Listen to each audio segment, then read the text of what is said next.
A Witch's Tale.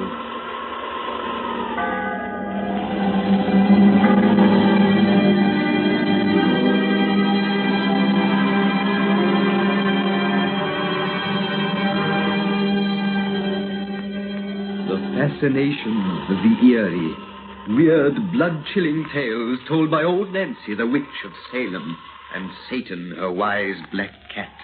They are waiting for you.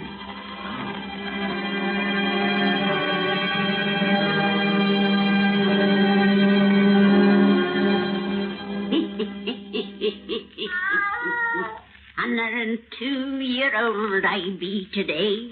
Yes, sir, 102-year-old. Well, Satan, now it's time to spin these folks another of our cheerful little bedtime stories. Douse out them lights, so we'll have it nice and dark. When you listens to our tales, sitting in the gloom, it helps you to have purty dreams. Now, draw up to the fire and gaze into the embers. Gaze into 'em deep, and soon you'll be away out west in Michigan. And there, in a fine big house where there's a party going on, begins our yarn called Rat in a Trap. Rat in a Trap!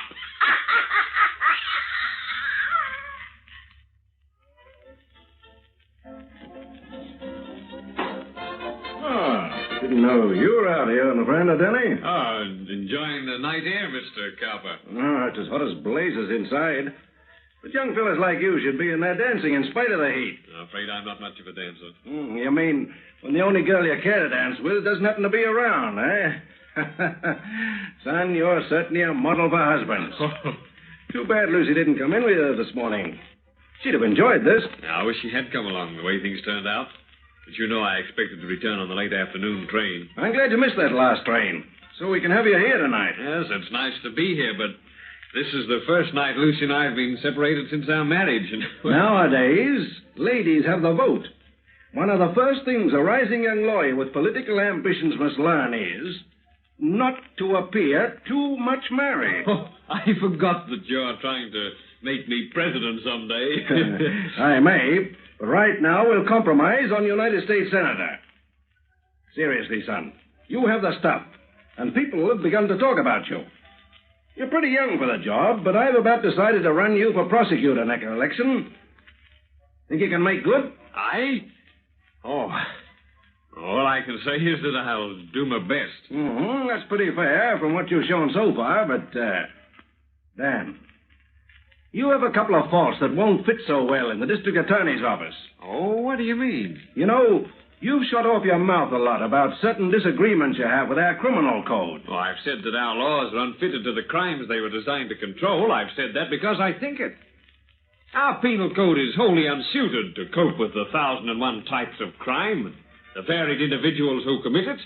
If I had the power, I'd amend that code so that it would cease to be a makeshift of political expediency and instead would truly serve the cause of justice. Doggone, that's as good a piece of campaign propaganda as I ever listened to. Oh, I meant what I said. Maybe you did, but you said it like a politician, and that's what interests me. I take back what I said about your faults. Develop them.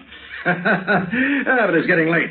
Come and dance with some of those pretty girls inside before the party breaks up. I'd better telephone Lucy first. I feel a little uneasy. That summer place of ours is so isolated back in the woods, and... Lucy's not alone there. No, Pete Lorillard and his wife are with her. Or if she'd been alone, I'd have hired a cab and driven back tonight instead of waiting for the morning train. Over those roads, you'd arrive tomorrow afternoon. Come on, let's go inside. All right. Oh, there you are, Dad. Oh, we've been looking for you everywhere, you and Abner. There's a lovely little blonde simply dying to meet you. Oh, well, I've come gladly to save her life, but I really think I should call up Lucy once more, if you don't mind. I do mind. And so will Lucy if you call her at this hour.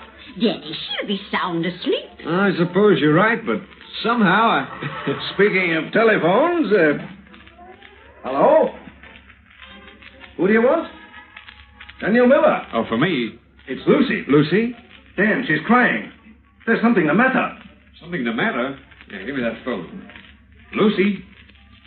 Yes, dear, this is Dan. What's wrong, darling? You sound hysterical. You say the Lorellards were called away this afternoon? You're alone? 3 men are breaking in the house? Lucy! Lucy! Oh, my God!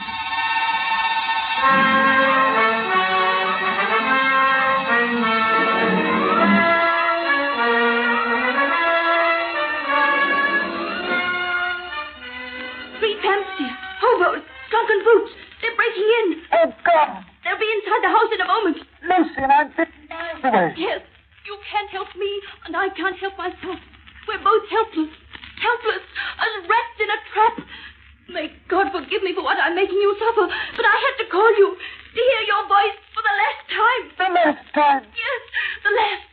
These men are beasts. They're drunken. They know I'm alone. You have a gun? The gun I gave you. I have it in my hand. I fired all the shots but one. I saved that for myself. No, no. It's the only way. Listen, dear. Listen, please. You can't help me now. But maybe you can punish after I'm dead. Oh, God, Lucy. Listen, darling. I have so little time. The leader came here this afternoon begging food, and I saw him plainly. He's a big, dark, unshaven man with a livid, crisscross scar above his left eye that runs from brow to temple. Remember, dear. Remember. Oh, Lucy. Wait. Mr. Lorillard drove him away.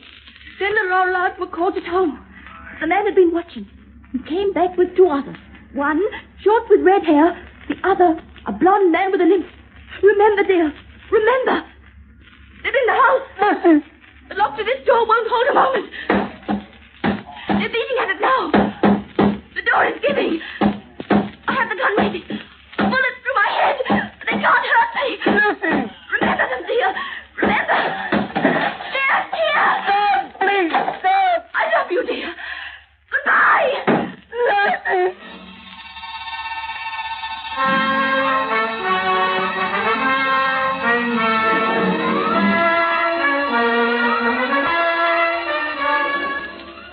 And, boy, you shouldn't have come to my office today. A man who's just spent 6 months in the hospital has no business to even poke his nose outside of doors. I'm quite strong now, Mr. Cowper, and I had to come and have a talk to you. While I was in the hospital, out of what you thought was kindness, you censored all police reports to me. Now I want you to tell me whether they honestly expect to ever find the creatures who caused my wife to put a bullet through her head. Dan here. I want the truth. All right, son. I won't lie to you. I've kept the cops working on this case as they've never worked before. They haven't fallen down because they've never had a single worthwhile clue to work on.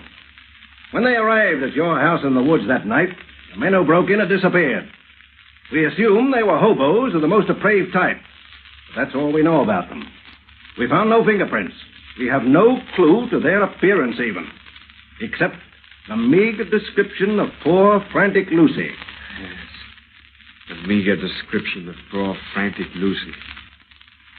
A big, dark man with a livid, crisscross scar above his left eye that runs from brow to temple. Remember, dear. Remember. One a short man with red hair. The third a blonde man with a limp. Remember, dear. Remember. Son, the cops have picked up hundreds, whom they've been forced to turn loose again. There's no evidence of any kind. If we had the guilty brutes before us in this room, we couldn't prove it without their own confessions. As a lawyer, you know what we're up against. An impossible job for lawyers and police. And if our law could catch them in its net, the code provides no punishment to fit their crime. Goodbye, Mr. Cowper. Goodbye? Why, you say that as though we mightn't meet again. We may not. I'm leaving town tomorrow.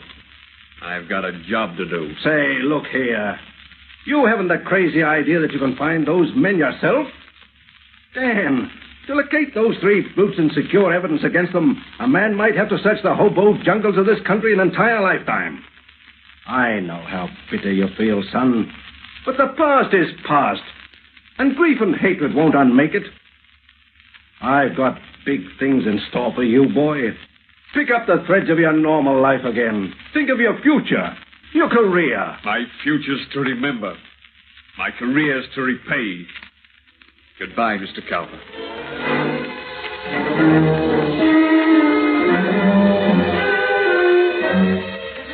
Hello there, Lawyer Thomas. That Yankee partner you on around? Yeah, you might find him down by the railroad yards, Jesse. Dave Borden sure picks him some funny friends. Well, I suppose he likes them tramps, Lawyer Thomas. I have an idea. Sure, that man's been in this town off and on for nigh 8 years now. Yet no one knows him. Well, I wouldn't say that, Jesse. I know him pretty well. Yeah, no why he jumps like a shell-shocked soldier every time a telephone rings. No. Yeah, know why his hair's snow white when he ain't a day more than 40. No? Know what his real name was before he changed it to Dave Morton? No, and them things is none of my business or yours. Just the same, there's a mystery about that man that sort of worries me. Lawyer Thomas, why do you suppose your partner, Lawyer Morton, pays me $5? Hobo clients? Are you here now to bring him such a case? But this time it's just for joke. The client I'm bringing him today is that tramp who murdered the old woman. Big Mike, yeah, the dog Sheriff Greeley rescued from the lynching mob last night. Big Mike asked me to get him Mr. Morton for his lawyer. Yeah, said a pal of his had told him about him. No partner of mine is touching his case. If Morton got the brute off by a miracle, they'd both be lynched. Yeah, here's Morton now. Hello, Jesse. Hello, Tom. Oh, Dave. Well, Lawyer Morton, the man over at the jailhouse who ain't got no money wants to hire you to get him out. Thanks for bringing the message, Jesse. If you're speaking of Big Mike, I've already seen him. I'm going to defend him. You're going to defend Big Mike? Yes, Tom. Lawyer Morton, you're joking. Dave, you're mad. The man is guilty. Guilty as hell. I'm going to save him from the rope because I like his looks. He's a big, dark man with a scar above his left eye. A livid, crisscross scar that runs from brow to temple.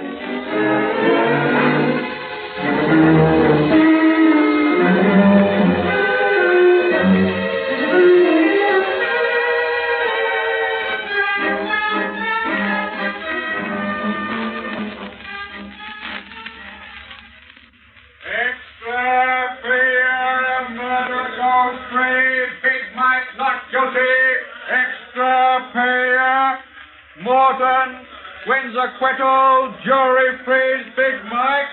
Extra pay up. God. Look at the people buying them papers and then standing round reading and talking about me. If you hadn't have sneaked me here to your house, boss, they'd have had me swinging on the lamppost by now. Come away from the window. You're safe here, Mike. Gee, I hope so.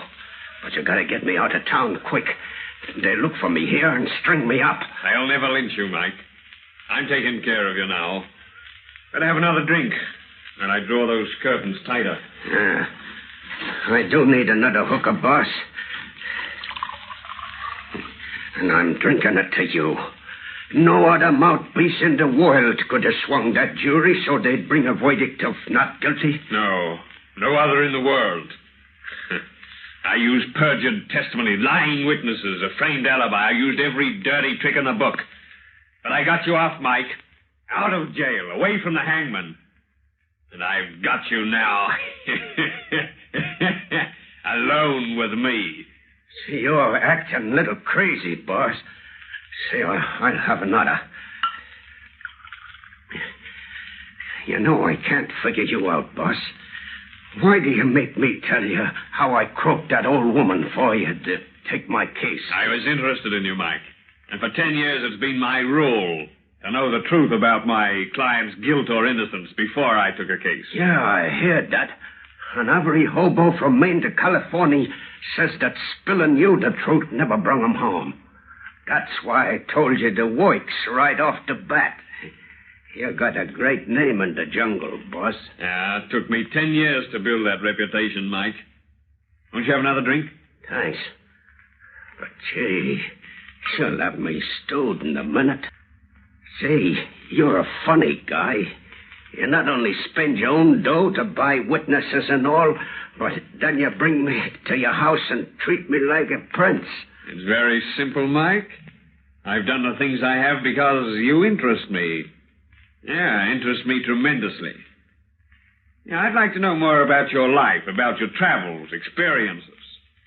Other little peccadillos before you so neatly strangled that last old woman. Say, why you always asking me questions about what I done before we met? Are you afraid to trust a man who saved your life? Oh, but you ask such nutty questions. How long I'd had this crooked scar over me eye, for instance. I was merely curious as to whether you had it 10 years ago when you were in Michigan. And I told you I don't know nothing about Michigan. Oh, come on, Mike. You've lied about that long enough. I never mentioned it before, but friends of yours have told me you were there. What friends? Let me see now. Oh, yeah, their names were Red and Limpy. Red and Limpy? You know them? Quite well. I haven't seen them lately. Have you? No. Neither has anyone else. What do you mean? That they disappeared from the road, and they ain't in jail nowheres. They're just gone. What'd I tell you about me in Michigan? The most interesting story I've ever heard. About a house in the woods. And a woman. They told you that, eh? Yes. Have another drink. I'll open this fresh bottle and join you. Suppose you tell me about your Michigan adventure. I didn't have no part in it. I didn't... Here's your drink, Mike. I must be off my nut to be afraid of you. I got reason to trust you. And I need help about that Michigan job. Need it bad. Listen, the word's gone round that dame's husband has been searching ever since it happened. That he's been on the road with the bows and riding the rails, living in the jungles, asking questions, trying to learn who caused his wife to shoot herself. They say he did for Red and Limpy, and no one's even found their bodies. He used to be a lawyer, just like you, boss. He was... God! Why are you stopping, Mike? The notion just crossed me mind that you might be him. I must be drunk to think a thing like that about the guy who saved me from the rope. If you was her husband, you'd have sent me there. So give me that drink, boss, and I'll spill the works. This liquor tastes funny, but it's good. It's swell. Drink yourn, too, boss, and I'll tell you all about a pretty little dame in the house in the woods. Helpless she was as a rat in a trap. Helpless, frightened, like I like to see 'em. Too bad she shot herself before. Say, boss, what's eating you? You crushed that glass in your hand as if it was paper. And your eyes look crazy. See, what you pulling them curtains on the wall for? So you can see what lies behind them. Just a couple of plaster statues of two guys' heads and shoulders. But the faces is all gone, so the bones are shown through. What happened to those faces? You're going to find out, Mike. Just as Red and Limpy learned. Red and Limpy? These busts are their death masks, taken in soft plaster after they'd lain here helpless. Helpless. Helpless as rats in a trap. And you're going to lie here, helpless, while your punishment fits your crime. God, you're the guy... I'm the husband of the girl you brought to death. I'm going to get out of here. You can. You can rise from that chair. You dope me liquor. I can't move. I'll move you. Down to my cellar below. Down to my cellar for which I've saved you from the gallows. The news for you'll be too easy, Mike. Your punishment will fit your crime. No, let me go. Let me go. What you gonna do? Your punishment will fit your crime. Your punishment will fit your crime.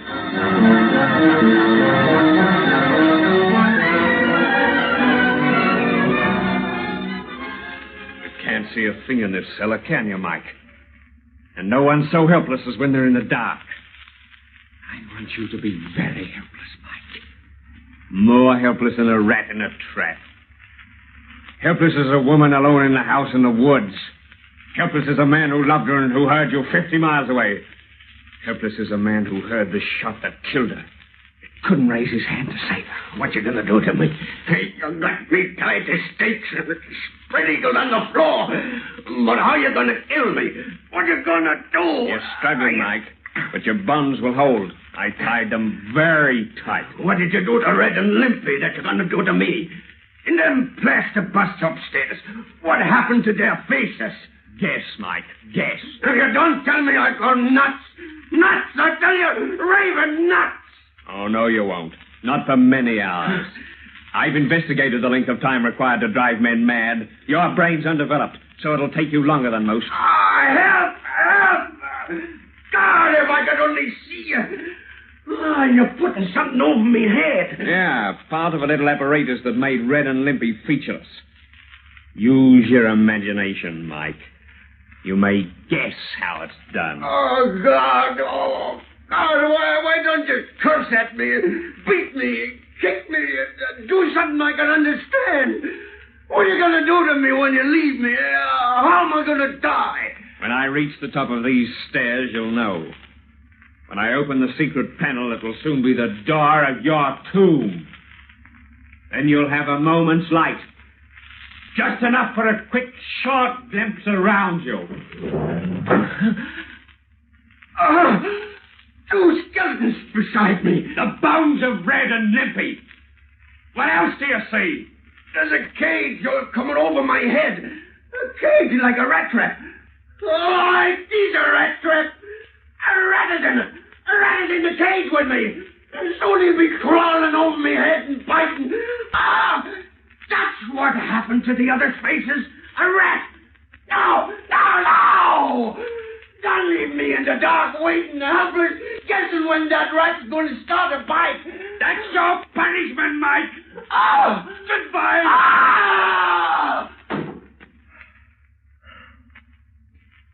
The third, Lucy. And the last. I remember. And I repaid. Martin! Dave Martin! Martin! Yes, Tom. I hear you. For God's sake, let me in! Quick as you value your life! I'll let you in, Tom. What's the matter, Tom? What you knew would be the matter when you got Big Mike acquitted. A lynching mob is formed, and a tenant for this house. They won't find Big Mike here. He's gone. They ain't after him. They're coming here with the rope to hang you, Dave. They can hang me if they want to, Tom. They think I wish to live. I don't. Why, you're talking like a fool. Come on. There ain't time to talk. But I want to talk, Tom, about imagination. Imagination that can see a living rat in a crumpled old gray rag and mutilated human faces in two old broken plaster busts of poor blind justice. Imagination that kills more horribly and surely than if the things it sees were real. Dave Morton, I think you're mad. That mob is almost here. And if they find you, they'll hang you to a tree. Keep away from that front door. Here, what are you going to do? I'm going to meet them. Those who usurp the place of justice must expect a punishment to fit their crime.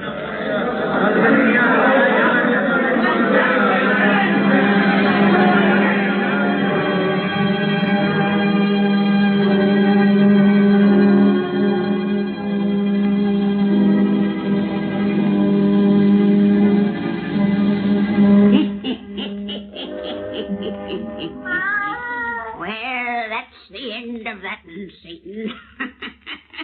Next time we'll have another purty yarn to spin these folks.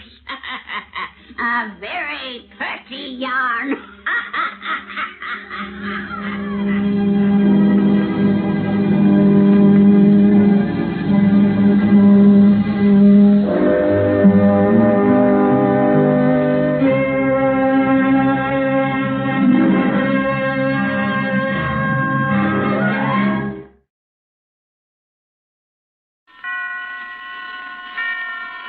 Roma Wines present Suspense.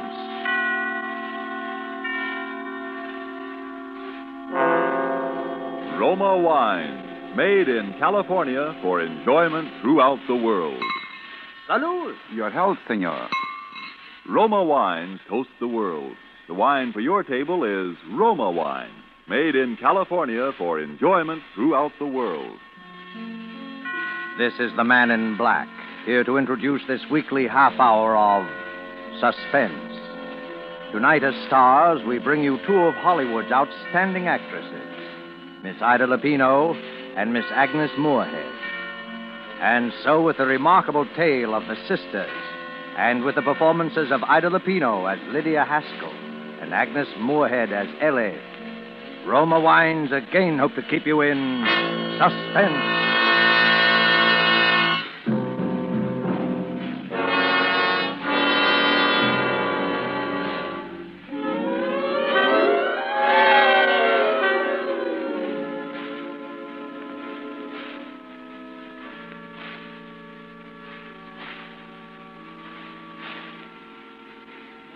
Here is one I think would be very lovely. It has a far superior lining, pure silk, much heavier than the others we've looked at. Do you care for this one, Miss Haskell? Oh, yes. That's very nice. But I believe I'd like to see something perhaps even a little better. Of course. If you just step over this way, Miss Haskell. Now here is an exquisite casket. Something that really does honor to the departed. Yes, it's beautiful. Now, the interior is just the same as the last, but the casket itself is of bronze, solid bronze. Well, won't that be rather heavy? Yes, but not too heavy. Will there be 6 pallbearers? I don't know. Well, it doesn't matter, really. 4 men can carry this very easily. Very. Miss Haskell, I want you to notice the floral design here. All hand-wrought, every bit of it. And, oh yes, notice the seams in this casket. Airtight and watertight, guaranteed. You know, of course, how important that is. Yes. Yes. But this casket in 100 years, or even 200 years, will be just as strong and will look just as beautiful as it does on this stand today. You couldn't buy a finer piece of workmanship. How much is this one, please? This casket? A Duravo, by the way. Duravo for durability, we say in the trade. This casket is priced at, let me see, $775. But we can't bring back the departed. No, our only solace is the knowledge that we've done them the last possible honor. Very well. I'll take this one. Well, I'm sure you're making a very wise choice. In all my years as a mortician, I've never found a family that regretted money spent on a Duravo. And now, let me see. I'll give you a check. Oh, no, that won't be necessary. Not immediately. After the funeral will do. Oh, by the way, we haven't mentioned it. Are we handling the funeral arrangements? I really don't know yet. Oh, well, you want the casket delivered somewhere? No. I'd like you to hold it for a while, please. Hold it? But, for how long? For 3 weeks. 3 weeks? I don't understand. Who is the party, the deceased? Who is this casket for? It's for me.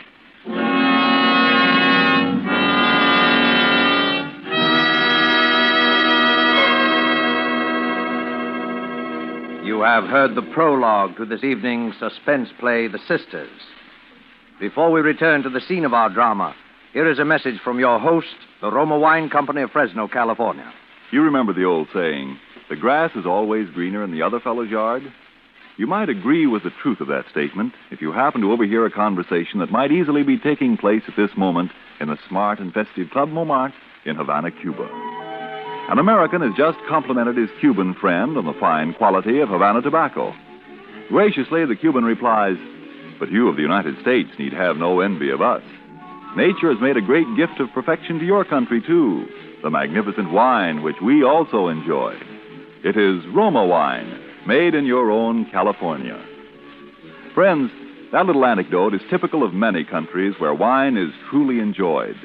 For in other lands, Roma wines must be imported over long distances from our own California, a luxury to be enjoyed on special occasions, while lucky you can enjoy these superb Roma wines as a daily delight, with no import duty, no expensive shipping charges added to your cost for Roma wine. Whichever one of Roma Wine's many types your own taste test names his favorite, you'll agree here is truly superb wine that could come only from truly choice wine districts. And you'll say, no wonder Roma Wines are America's largest selling wines. I'll spell out the name for you. R-O-M-A, Roma Wines. Made in California for enjoyment throughout the world. And now it is with pleasure that Roma Wines bring back to our soundstage Ida Lupino as Lydia Haskell and Agnes Moorehead as Ellie in The Sisters. A tale well calculated to keep you in suspense.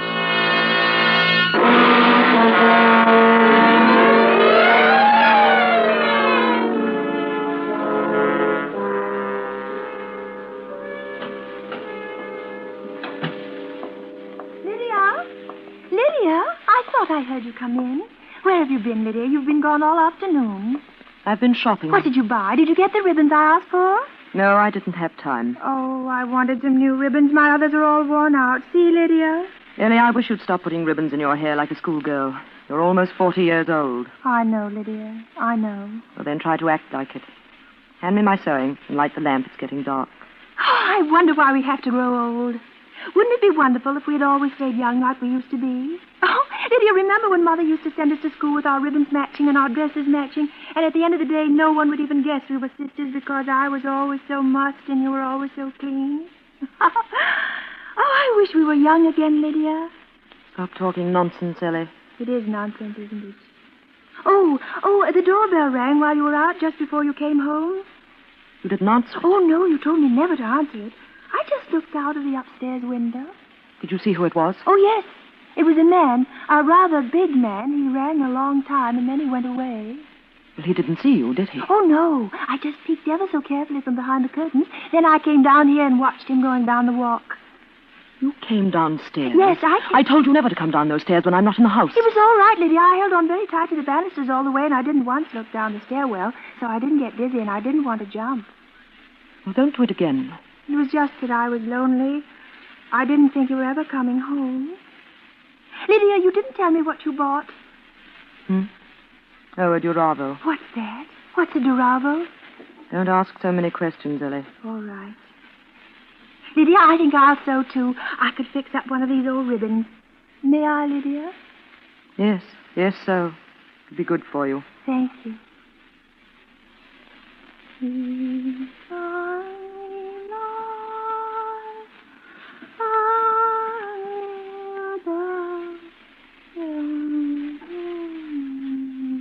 Lydia? Yes? Lydia, could I go shopping someday? Don't be a fool, Ellie. I'm sorry. I just thought... No, I suppose you're right. It wouldn't do. Not yet.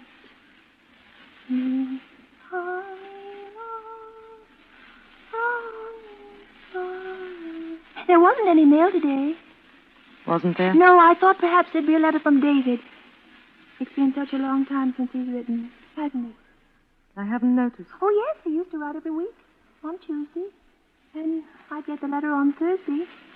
But there wasn't one this week or last or the week before that. It's strange, isn't it? But perhaps he's been busy. Perhaps. Still, he never used to be too busy to write. I can't understand it. You suppose there's some other reason? What are you trying to say, Ellie? Are you hinting that perhaps I'm keeping your mail from you? Oh, no. Well, you seem to be.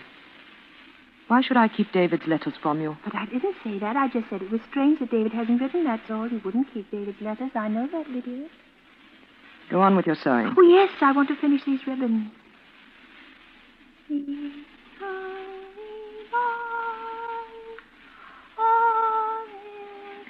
Stop singing that. Stop it. But, Lydia, it's a hymn. I've always sung. I don't care. I said stop. Or learn something else. That's all you sing, day and night, day and night. The same tune, over and over and over. Now stop it. Lydia, sometimes you frighten me. The way you look at me. You make me think that perhaps I'm not getting well. Perhaps I'm still crazy. I'm not. I'm not still crazy, am I, Lydia? I'm not.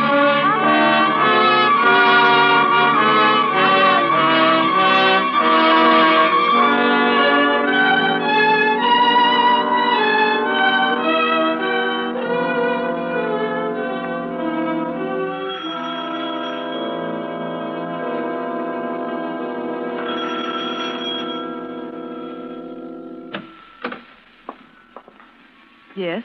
Evening. Are you Miss Lydia Haskell? Why, yes. Well, can I speak to you for a minute? I was here this afternoon, but there was no one home. What is it, please? Well, we had a call from Doan Brothers, the undertakers. I'm from the police department. Really? I don't see what the police could want with me. Come in if you wish. Thanks. Sit down. Thank you. There's nothing we want, Miss Haskell, except it's sort of unusual for a woman to order a casket for herself. Unusual? I've heard of many cases of that kind. People who are alone in the world and have no one else to look after things. Sure, I know. Only it's a little more unusual when you can name the date. The undertaker said you wanted the casket held for 3 weeks. Why 3 weeks? Must be some reason for it. Yes, there is. I'm going to die. I shall die in 3 weeks, or perhaps even before.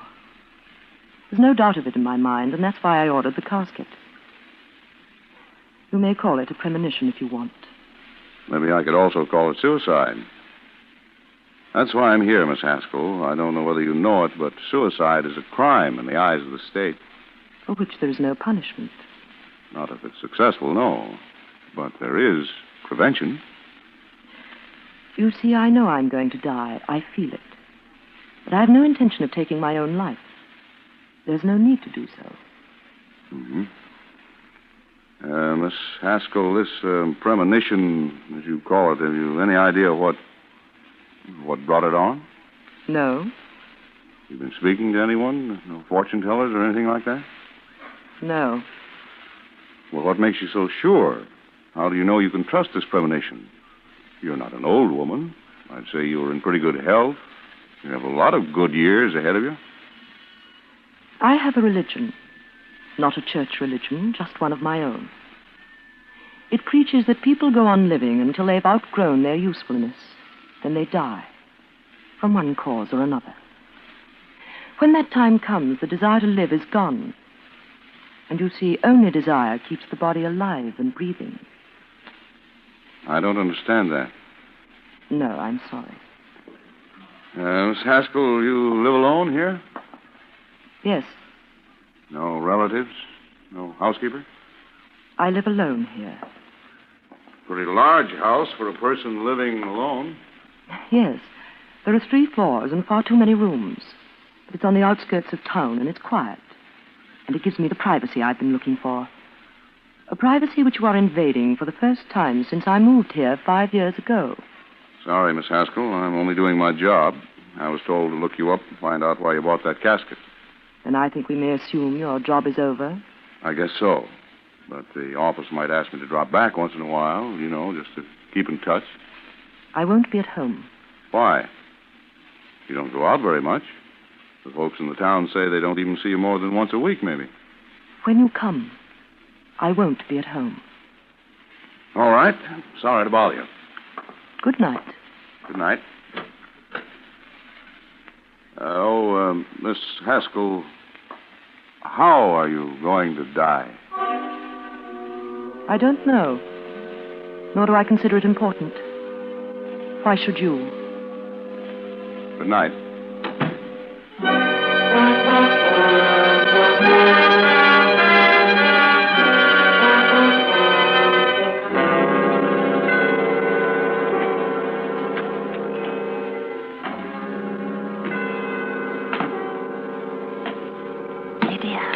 Ellie, what are you doing down here?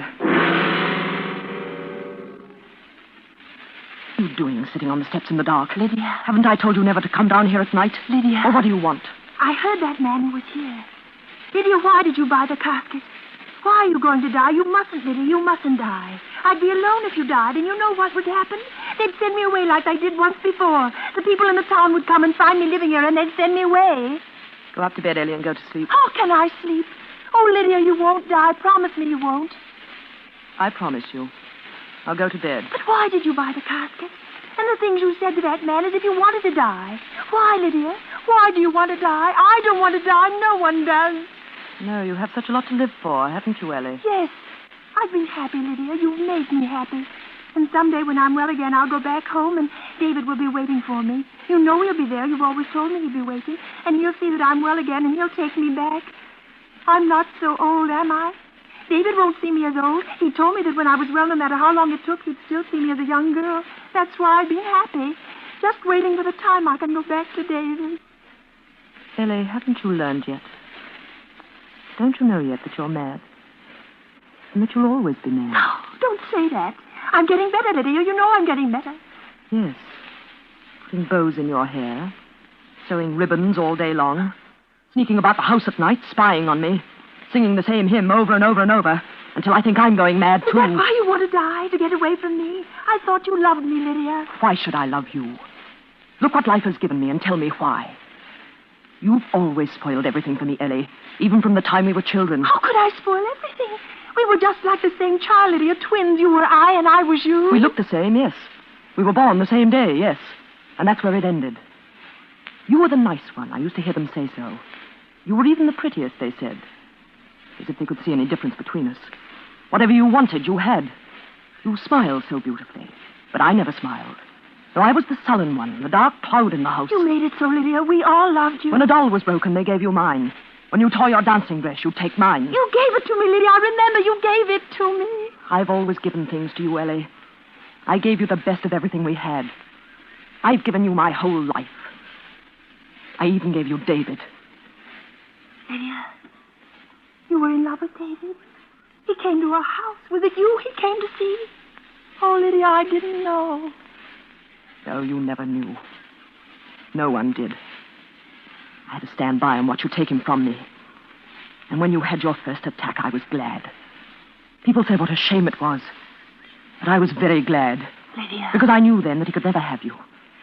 Oh, yes, you were going to be cured, and he was going to wait. It won't matter how long he waits. You'll never be cured, and he'll never have you. Never. You hate me. You've always hated me. I see it now. Even when you've been taking care of me. When we came to this town, you didn't bring me here so I'd be cured. You wanted to keep me this way, mad. That's why you took me out of that place, because they might have made me well again. Go upstairs. You hate me, and now you're going to die and leave me without anyone. I told you I'm not going to die. Oh, Ellie. Ellie, I'm sorry we've had this quarrel. I didn't mean to upset you. It's just that I'm upset myself, tired. I didn't mean the things I said. You bought a casket. Well, it was only an idea I had in case anything ever happened You bought to me. a casket. Lydia, was it for yourself or is it for me?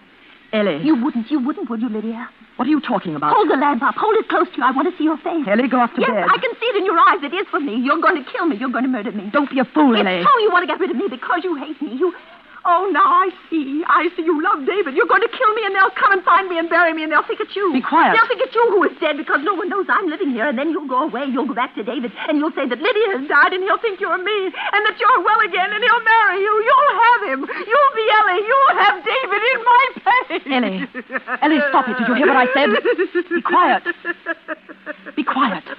I'll go upstairs and get to bed. Oh, Lydia, how can you be so wicked?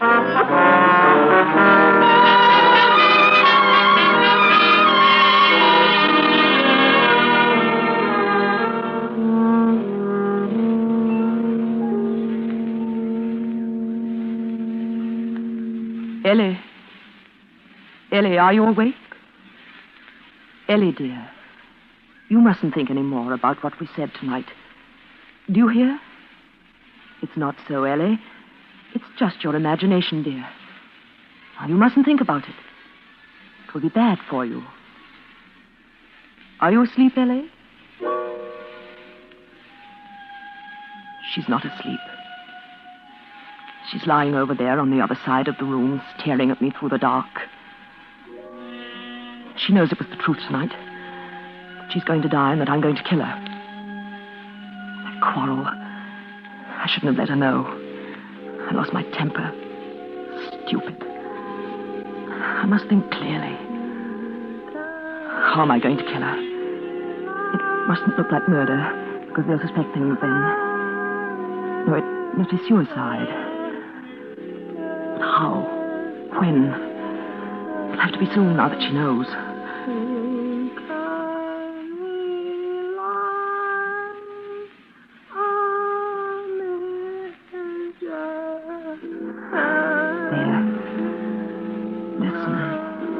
starting again. She's singing that hymn again. That hymn. I must be calm. Mustn't get excited. Must think clearly. How am I going to kill her? I wish it were over. I could go back then. Back to David. How quickly she saw through that, but I'd go back in our place.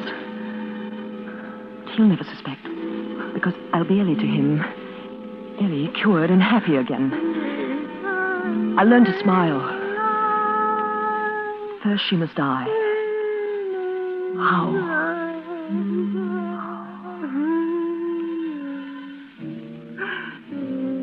Stairs. Stairwell. She gets dizzy if she looks down into the stairwell. Yes, it could be so easy. In a day or two, that policeman will come back to the house. They'll find her, and they'll think it's me. Of course. The stairwell. 3 floors from the attic here. 3 floors straight down. So easy when you think clearly. The stairwell. Of course.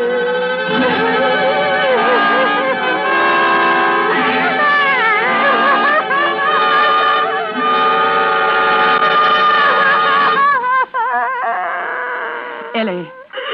Ellie, dear. Ellie, you mustn't cry anymore. Do you hear me? Are you afraid of the dark? Well, I'll light the lamp for you, dear. There. That's better, isn't it? Why, you're shivering. Are you cold? Well, come along, put your wrapper on. We'll go down to the parlor and light a fire. And I'll make you a nice cup of hot milk. Come along, Ellie. No. Oh, Ellie, stop acting like this. Now come, dear. Here's your wrapper. Put it around your shoulders. That's the girl. Get up now. I'll carry the lamp. Give me your hand, dear. Oh, you're as cold as ice. Now be careful. Walk slowly. There we are. Now hold on to the banisters, dear. That's right. I'll hold the lamp up high so that you can see better. I'm afraid. The stairwell. It's right here, dear. You see. I'm afraid. Oh, Ellie. Ellie, you must get over that fear. Look, Ellie. Just look down. There's nothing to frighten you. Look down the stairwell, Ellie. No. I'm holding you, dear. Just lean over and look down. You can see all the way. No, don't make me look. Don't make me. You see? Nothing, is it? Nothing at all. No. Are you dizzy, dear? I'm holding you. Let me go. I can't stand it. Come closer, dear. No.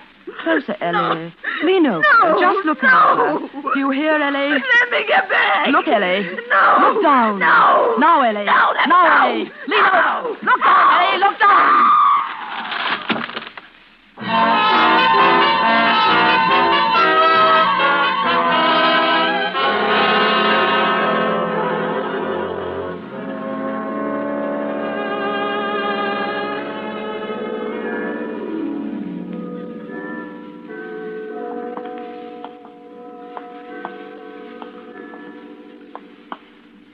A very strange thing, yes.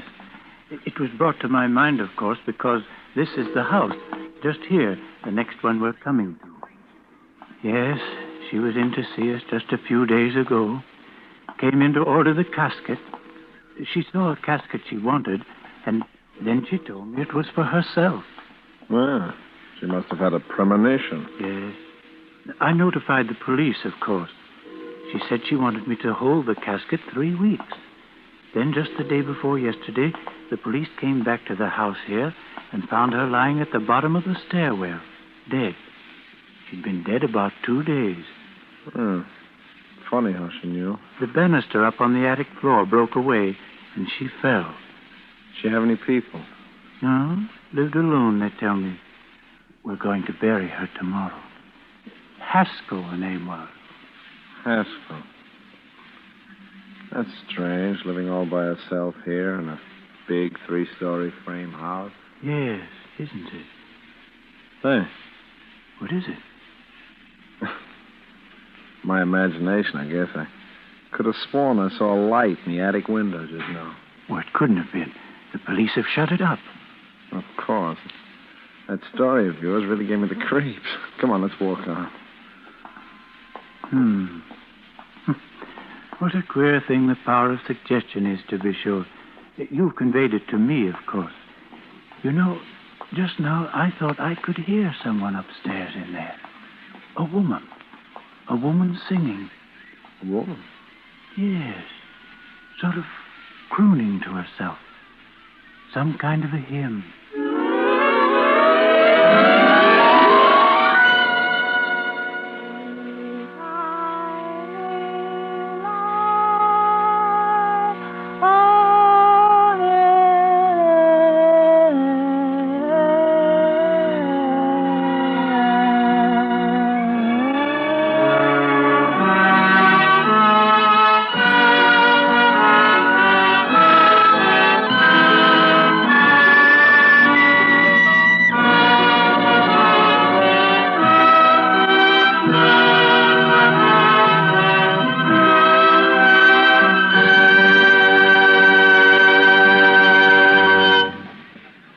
And so closes The Sisters, presented by Roma Wines, and starring Ida Lupino and Agnes Moorehead.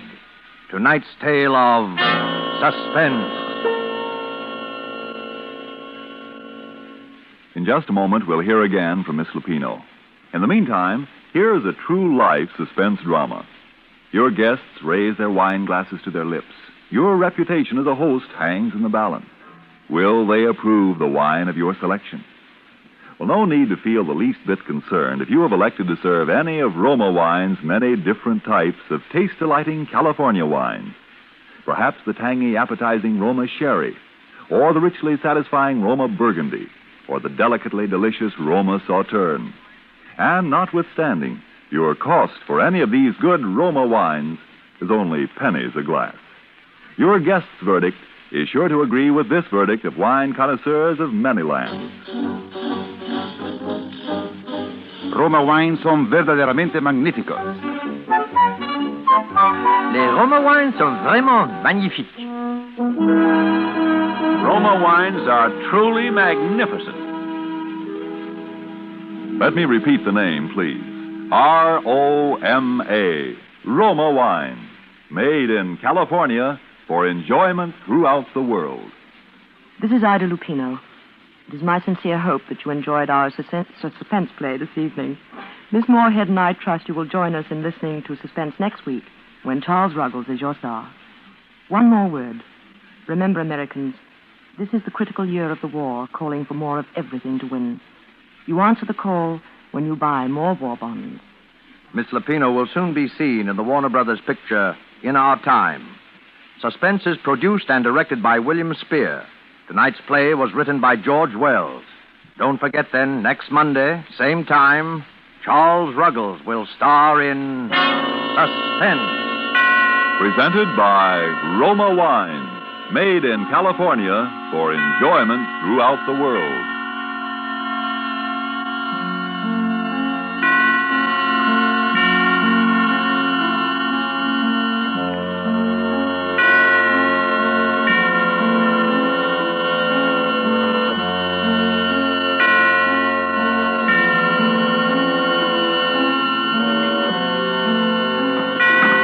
This is CBS, the Columbia Broadcasting System.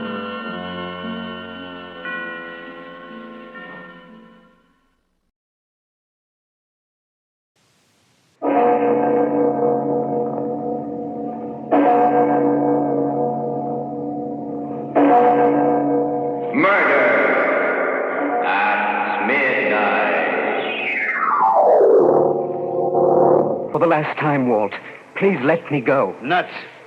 Then it has to be this way. Hap, no, drop that gun. I'm sorry, Walt. Very sorry.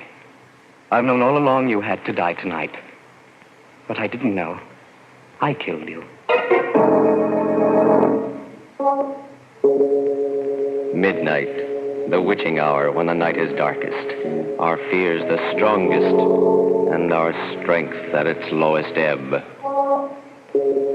Midnight, when the graves gape open and death strikes. How? You'll learn the answer in just a minute in The Man Who Died Yesterday.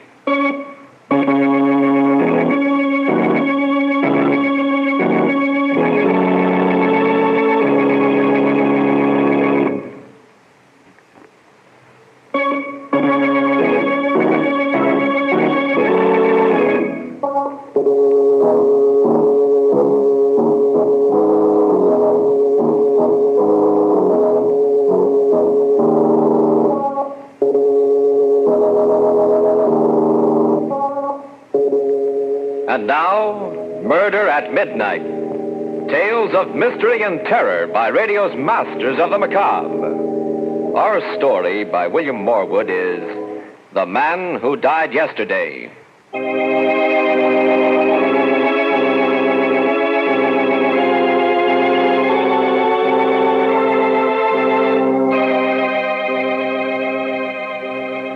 Afternoon on a little-traveled highway. A strange-looking man in threadbare clothes stands hopefully by the roadside. A car comes around a curve. Slows up. Stops. Looking for a lift? Are you headed for New York? That's me. Hop in. Thank you. It's very good of you. I'm in a hurry to reach New York. I haven't much time, you see. Yeah, sure. I picked you right off for a big executive on his way to a board meeting. Nothing like that. It's just that, there's something terribly important I've got to do. A mission. Oh, Salvation Army, huh? No, United Nations. I have to see the Secretary General before midnight tonight. That leaves me only 8 hours. The United... Are you feeling all right, pal? Yes. I was sick, but I'm feeling fine now. You don't look so good to me. Why does it go? Of course, you could do with a haircut, too. I suppose so. I'm afraid I've been out of touch with civilization a long while. By the way, my name is... was... David Hepgood. Hi, I'm Walt Griggs. Can't you drive any faster, Walt? We've still got a long way to go, and... well, I'm worried about this part of the road. There's going to be a rock slide and... Rock slide? Oh, you mean those signs? Ah, it's nothing to worry about. They put them up on... What the... It's all right. Keep going, Walt. We got through safely. Yeah, but there was a rock slide, just like you said. Of course, but... How did you know? I can see ahead, Walt. See into the future for 24 hours.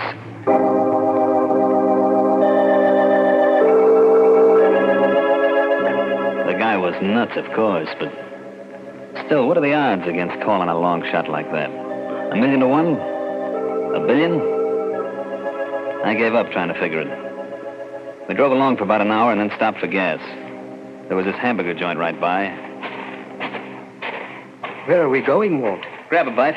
Oh, but there isn't time. I've less than 7 hours now, and by midnight We gotta gas up anyway, and I'm hungry. Come on, Hep. Hiya, fellas. Hello, sugar. Sit down, Hep. What'll it be, boys? Hamburger for me, sweetheart, with onions. What's yours, Hep? I'm not hungry. Oh, busy with your speech for the United Nations, huh? Well, I'll just read this racing form while you're thinking. Racing form? Sure, I play the G's all the time. Got some important dough on today's meet. $50 on Alistair to win in the 6th. Alistair? Yep. I'm afraid you'll lose your money, Walt. What? Don't kid me. Alistair's a hot favorite. It's going to be a walkaway. Marble III won that race. Marble? What are you nuts? He's a rank outsider. 100 to... What do you mean won the race? It hasn't been run yet. Hasn't it? I didn't know. Look, wait a minute. Sweetheart. Yeah? You think you can get the races on the radio? Oh, sure. It's all tuned in. A lot of our customers like to listen. Walt, we can't waste time like this. Who can think about a horse race? I can. Remember my $50. But... Conclusion to the great race. The crowd is going wild with excitement. They're around the bend now, coming into the straight. Alistair is out in front by 2 lengths. The rest of the horses bunched. Alistair is going strong. Atta boy, where's your marble, Hap? Wait. Entering the last stretch now. It's a walk away for Alistair. Hi, then. 4 lengths ahead and no challengers. Wait a minute. Alistair stumbles. Can't regain stride. He's down. What? The jockey's thrown clear, but Alistair is... The other horses have gone past. Number 8 is out in front. Number 8, Marble the Third. Marble the Third. Marble the Third, and Marble wins. Rio! Turn that thing That's off. one for the book, folks. The most extraordinary... I'll be You knew it all the time, Hap. You knew Marble had to win. Of course. Walt, we've got to go. Sure. Sure, Hap, anything you say. You're the guy I've been waiting for all my life.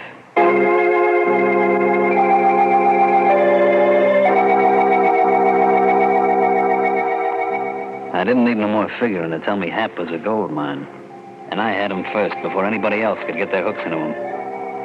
The only thing that worried me was the way he talked. All this about midnight, not having much time.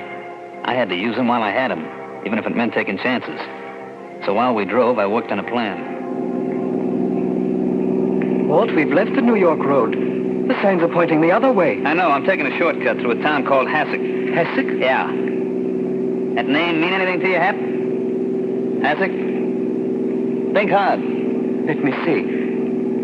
There's going to be a hold-up there tonight at the factory. 2 men involved. They steal the week's payroll, $10,000. 10 grand, huh? They get away with it? There's a chase, but they shake off the police. Great. Couldn't be better. Why? We're the 2 men, Hap. You and me. What? No, Walt, no, I'm not a criminal. And I've something else to do with what little time I have left. You're coming with me, Hap. Maybe this'll convince you. The gun doesn't frighten me. Stop the car and let me out. I've got to get to New York. All right, look, I'll make a deal with you.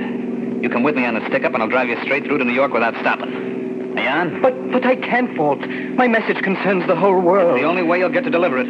Well, if it is the only way, all right. There's something more I've got to tell you, Walt. What's that? We leave a dead man behind.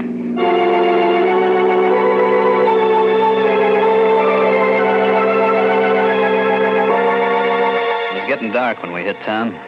I drove down the main street and onto the factory building beyond. It was all dark except for a light in the cashier's office. Hap and I went in. There was a guy sitting at a desk. Who are you? What do you want? The 10 grand in that safe. This is a stick-up, brother. You're crazy. There's no 10. Open up. I'll do the talking. I warn you, man. You'll be caught for this. Shut up and start turning that dial. All right. I guess you win. Come on. Snap into it. I'm doing the best I can. That's it. Now hand out those greenbacks. Come on, get a move on. Watch out, Walt. He's turning in an alarm. Oh, you double-crossing rat. Oh. Hey, Carrie, you. This the guy that had to be killed, Hap? Yes. Okay, then step on it. The cops will be swarming around like flies.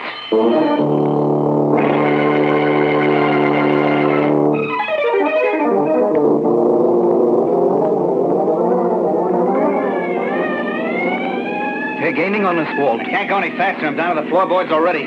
They'll start shooting soon. You sure we get away? There's no slip-up? No. We get away all right. Good. Where did they get you, Walt? I am. What do we do, Hap?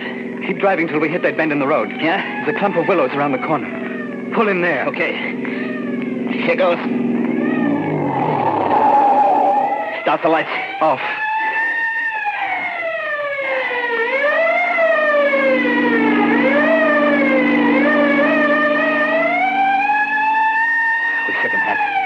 Just like you said. No hurry. Get back to the New York Road. I've less than 3 hours left. Okay, but I gotta stop and see a doctor. A doctor? Sure, my arm. Oh, what's the matter, Hap? I'm afraid of that doctor. Something happens there that I don't understand. What is it? I don't know. It's something I should have explained before. I can see into the future for you, Walt, and for everyone else. But not for myself.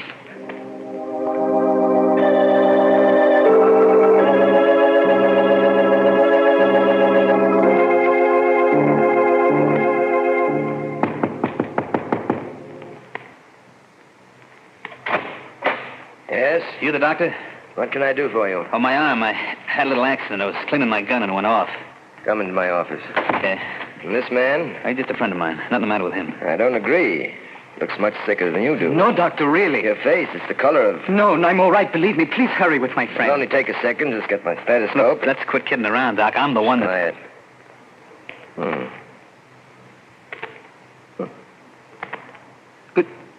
Good Lord. What's the matter, Doc? Why are you looking at him like that? But it's impossible, of course, but there's no heartbeat. No. But that's impossible. If your heart wasn't beating, you'd be... Dead? Yes. I've been dead since yesterday, at midnight.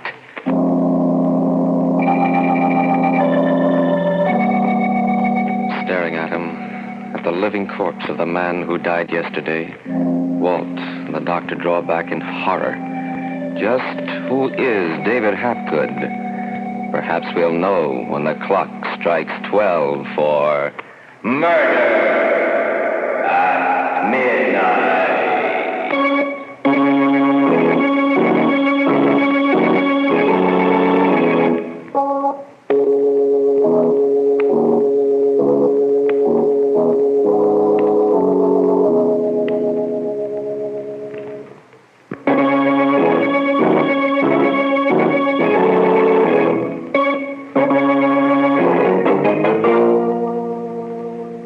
And now, back to Murder at Midnight and The Man Who Died Yesterday.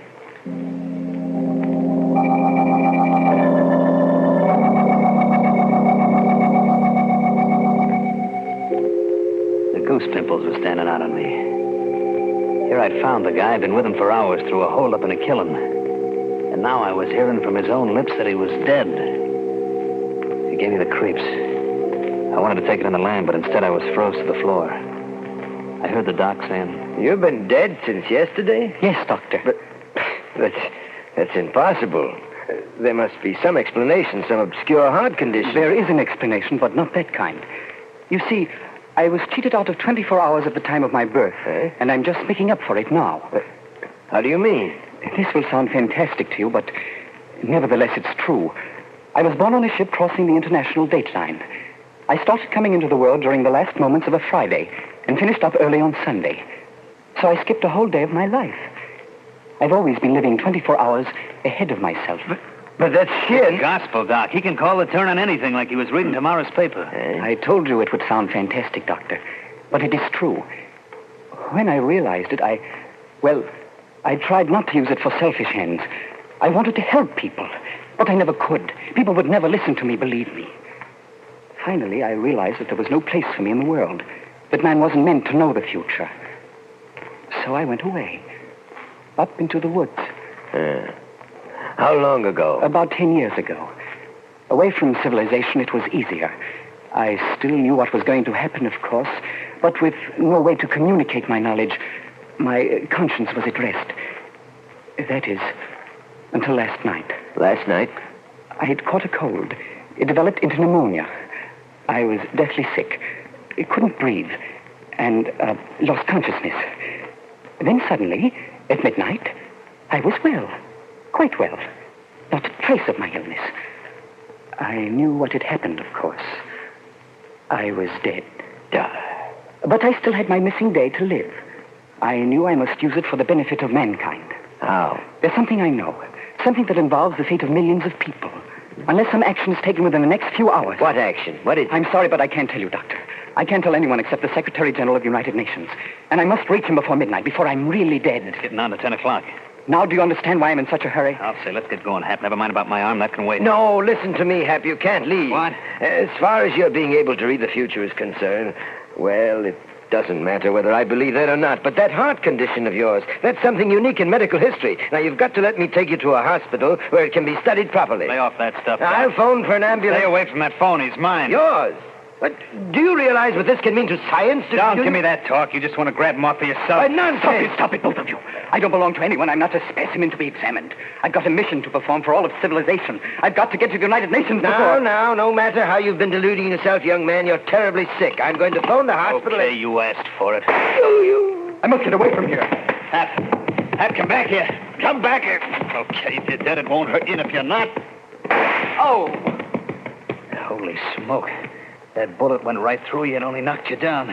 Let go of me, Walt. You try to run away, huh? I've got to get to New York. Nothing can stop You're coming with me, Hap. I got plans for us as long as you last. You've got your 10,000. What more do you want? A chance to run it up to 100,000 and we can do it. I know the place and you can call the But cards. there's no time. I'm figuring on only a couple of hours. That's plenty. Listen, Walt. I'm asking you for the last time. Let go. Do a decent thing for once in your life. Nuts. What I'm trying to do, it's for you as much for millions of others. I never gave a cuss about the others, and I'm not starting now. All right, Walt. Then it has to be this way. Hap, drop that gun. Oh! I'm sorry, Walt. Very sorry. I've known all along that you had to die tonight. But I didn't know that I'd kill you.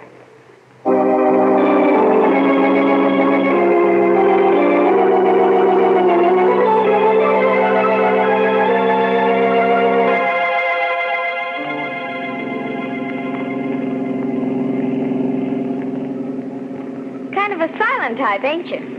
Sorry? Oh, that's all right. I don't like fellas that gab too much. You know, it was nice of you to pick me up back there on the road. I was lonely.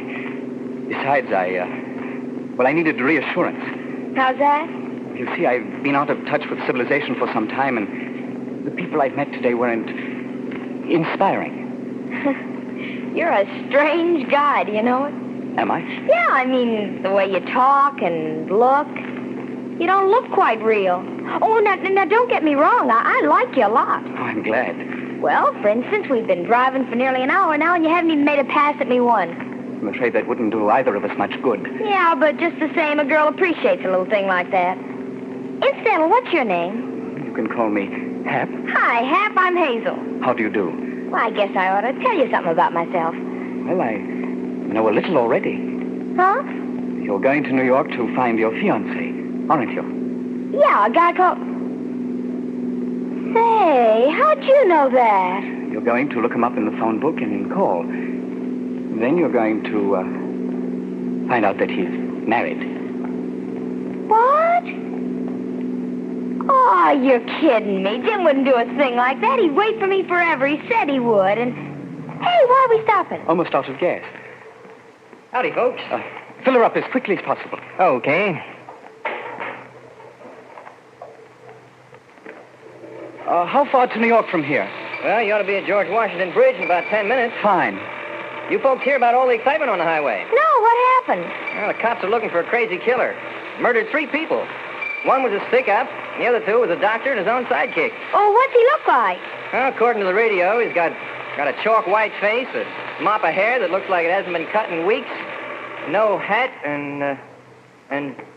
What's the matter, Bud? What are you staring at? Your friend, I gotta get something out of the office. I'll be back in a minute. He's going to phone the police.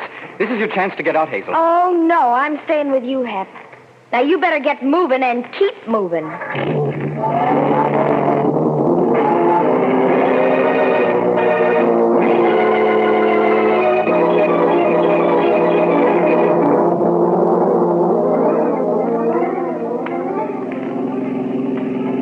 No sign we're being followed. We may make it yet. Are you frightened, Hazel? Being with me? I guess I should be, but I'm not. Thank you. Somehow I can't believe you're crazy. If you killed anyone, you knew what you were doing and you had a good reason. Thank you again. You don't know what that means to me. Have people always been scared of you, Hap? Most people. Till I met you. Why couldn't I have met you sooner, Hazel? Well, what's wrong with now? It's a little late. Not for me. You honestly mean that? Sure. Well, then perhaps it's going to be all right after all. Perhaps we'll meet again. What do you mean? I didn't mean to tell you this. Perhaps I shouldn't now. It may cause you pain. Go ahead. I can stand it. After you call Jim your fiancé and find that he's married, you start across the street in a daze. A taxi is driving too fast and... It's got my number on it, huh? Yes, I'm sorry. And yet, in a way... What did that sign say, Hazel? George Washington Bridge, 2 miles. Oh, I'm going to make it. There's still time. The Secretary General is in his home. But let me in when they hear my message. I'll have most of an hour with him. It's not quite 11 yet. 11? Hey, your watch must have stopped. What? Well, look, there's a clock on the building. Where? Up to the right, there. 3 minutes of 12. Oh. Well, what's the matter, Hap? Oh, I can't make it. Oh, I've lost. Unless... a telephone. There's still time for that. Well, why are you stopping here? There's no phone. In that house, the family's all in bed upstairs. There's a telephone in the parlor. But the door's sure to be locked. They've forgotten to latch the parlor window. Hey, how do you know all these things? Never mind now. Goodbye, Hazel. But I'll be waiting here. No, you better start down the road. The police mustn't find you. But when you come back, I'll be here. I won't be back, Hazel. This is goodbye. For keeps. But you've got to come back. You've got to.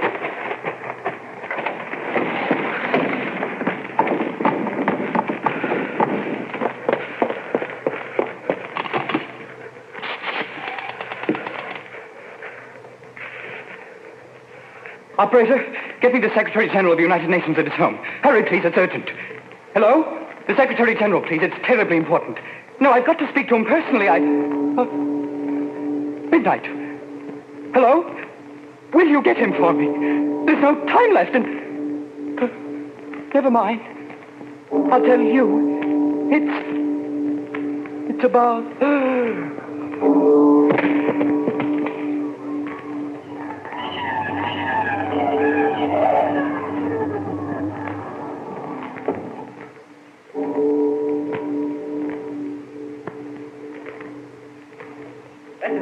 Officer. I'll swear to that. He must have climbed in this window. We'd better go in and have a look.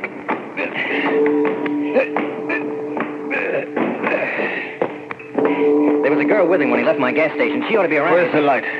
Here. There he is, on the floor. And he looks... He's dead, all right. No wonder. Look at that hole in his chest. Wait a minute. There's something funny here.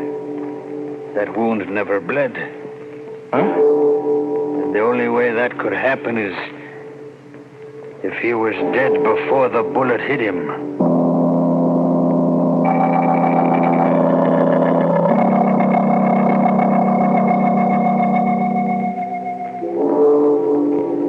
Two men staring at a corpse that is finally still. Still forever. The corpse of the man who died yesterday. While outside, somewhere in the night, the restless spirit keeps a rendezvous that none can avoid. And the distant clocks chime the last notes in epilogue for... Murder at Midnight.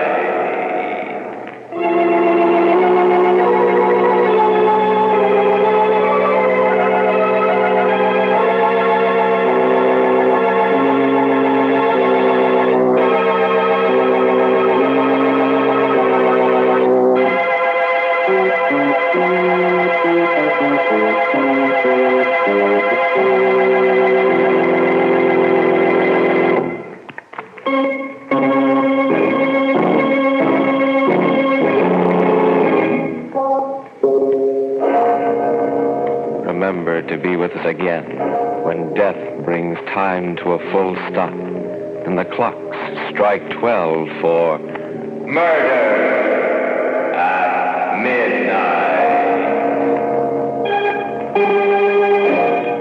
The part of David Hapgood was played by Stuart Brody. Vandell Kramer was Walt. With music by Charles Paul, Murder at Midnight was directed by Anton M. Leader.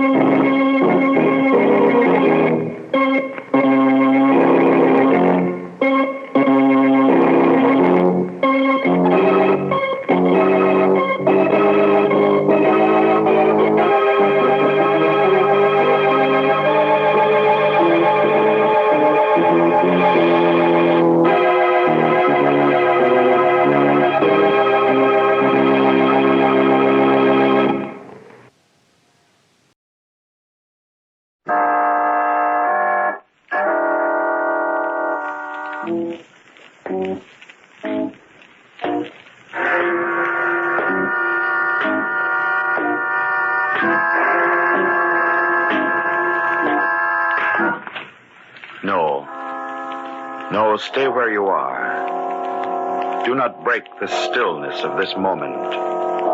For this is a time of mystery. A time when imagination is free and moves forward swiftly, silently.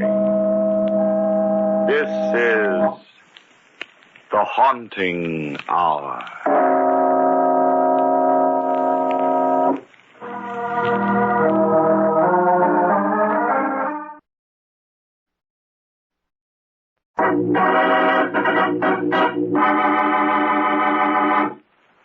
A corpse there was.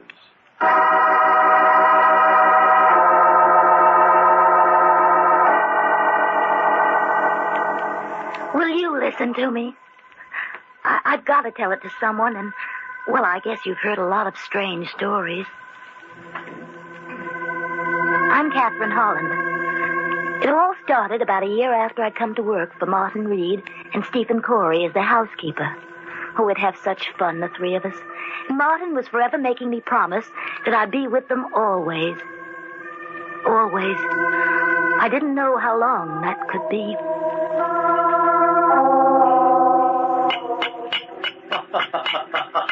You're only joking, huh, Kathy? You wouldn't leave us. You'll stay with us always, won't you? Not if you keep doing that, Martin. Oh, you'll get used to it, Kathy. Oh, but cutting your own name on a tombstone, it's positively morbid. I don't see that. If a cobbler can make his own shoes, then surely a stonecutter can make his own monument. Well, that's true. After all, a man must do something with his spare time. And you, Stephen, of all people, have no right to scoff at me. Imagine a cemetery caretaker who wanders through the graveyard day and night, talking to the dead. If the people I met outside the cemetery, my dear Martin, were as interesting as the people I meet inside, perhaps I wouldn't. Since they're our only neighbors along this godforsaken road, and since I must get away from you occasionally... Now, look here, enough is enough. Are we going to let her boss us around, Martin? You nearly 60 and me twice her age? That's right. You're 42, aren't you, Stephen? Yep. You know, I think for your next birthday, I'll start on a nice marble headstone for you. Okay, I quit. I resign. Oh, no, don't say that, Kathy. We need you, Stephen and I. Always before, our housekeepers were stout and rheumatic. You're so young. It was like all at once having the shades pulled up and the windows opened when you came. You won't leave us, will you, Kathy? No, I won't leave you, Martin. You promise? I do. If you promise to take your medicine. No, I told you, Kathy. I don't believe in that quack doctor. There's nothing wrong with my heart. Oh, Martin, don't be stubborn. It's not a matter of being stubborn. I know I'm perfectly all right. How about those attacks you've had? They were indigestion. You don't want to take that medicine because you and the doc have been enemies for years. You won't give him the satisfaction of treating you, even if it means... Please, Kathy. Don't you think I'm old enough to know my own mind? But Kathy's right, Martin. You should take your medicine. Oh, now you start. I'm going for a walk. I'll go with you. I don't want company. Now he's mad. Oh, don't take it to heart. He'll get over it. I wish he hadn't gone out in this weather. Yeah, I think it's getting worse. I'll go call him back. Stephen, what's that noise? I don't know. It was just outside the house. It's our cedar tree. That last flash of lightning struck it. There seems to be... Kathy! What? Move away from the door so I can see too. No, Kathy, please. Stay in here a minute. I'll go out. Oh, I'll go with you.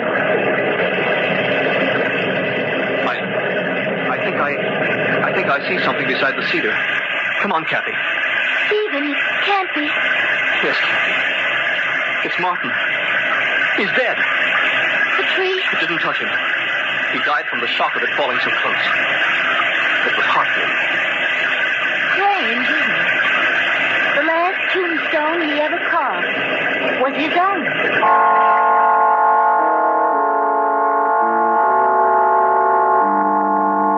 We buried Martin the next evening. There weren't many mourners. We lived too far from town to be well acquainted. At last, the few who'd come went away and left Stephen and me alone at the grave. They've all gone. Your eyes are all red, Kathy. Do you suppose he likes where we buried him? Right across the road from the house? I'm sure he does. He can sort of watch us from here if he gets lonely. It won't be us much longer, Stephen. What do you mean? Well, I can't stay here with just you. It isn't proper. Kathy, you know I wouldn't... Oh, I know, but what'll people think? I don't care about people. They're not important. Well, they are to me. I have a good reputation, Stephen, and I don't Kathy, intend... don't leave me. Oh, but I must. Losing Martin was unbearable, but if I lost you, I'd have nothing left. I'm sorry, Stephen. There'd be no one to care if I live or die. If you go, I'll be all alone. You'll find another housekeeper. Housekeeper? Oh, Kathy, dearest, don't be such a little fool. I'm not a fool. You are if you can't see how much I love you. You love me? Oh, no. How could I help it? You're sweet and fresh and lovely. And I never knew before what joy it was to watch a woman. Anything you do, the way you walk and laugh, even the way you get angry. It's beautiful. Oh, keep away from me. I don't know what's come over you. I was content just having you about the house, being near you. But now... Oh, my darling, you mustn't go away. Oh, please don't look at me like that. Please, Stephen. Dearest, let's get married. I'll make you happy. No, I don't love you. Don't touch me. Oh, I like you a lot. I'm very fond of you, but, well, it's not love. I could never love you. Why, Kathy? I'll make you a good husband. Oh, no, Stephen, no. You're twice my age. But I'd worship you, Kathy, dearest. Oh, will you quit bawling Kathy, dearest, at me like a lost lamb? I'm going to the house and pack my things. I won't let you go. You belong to me. I don't belong to anyone. If you don't get out of my way, I'll throw this rock at you. There's someone else. You love someone else. No, Stephen, I just don't love you. Don't come near me. I'll throw it, I swear. Kathy, no! I told you I would, didn't I? Why couldn't you believe me? Well, get up. Stephen! He was lying on his back, motionless. I bent over him and... his face, the rock had caught him between the eyes. I couldn't think. I was terrified. I only knew that Stephen was dead, that I had killed him. A murderess, that's what everybody would say. They'd put me on trial, all those faces gaping at me like I wasn't human, and then they'd... No. Had to get out of here. The road past the graveyard. If I followed it, I'd reach the main highway. I'd run.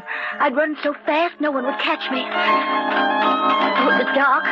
The body wouldn't be found till morning. By then I'd be far away. Had to keep moving. Had to. Where could I go? Where could I hide? Flying down the road for hours and hours, till my legs were numb and my heart tearing at my chest, deafening me with its thunder. No, that wasn't my heart. It was a car. They were looking for me. Somehow they'd found Stephen already. Oh, it was getting nearer and nearer. I slipped behind a tree.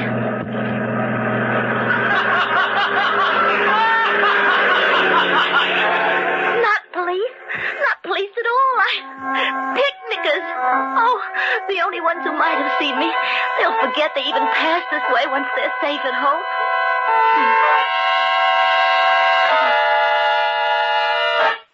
Safe at home. Suddenly, I realized what a fool I'd been. I couldn't escape a police dragnet by running away. They'd never stop looking for me. The best place to hide was at home. Why, of course. I'd gone back to the house from the funeral and straight to bed. Stephen had decided to stay at the grave a while longer. Everyone in town knew he liked to wander through the cemetery, and especially tonight, with Martin just buried. He must have caught a prowler, and the man had thrown a rock at him. That's how it happened.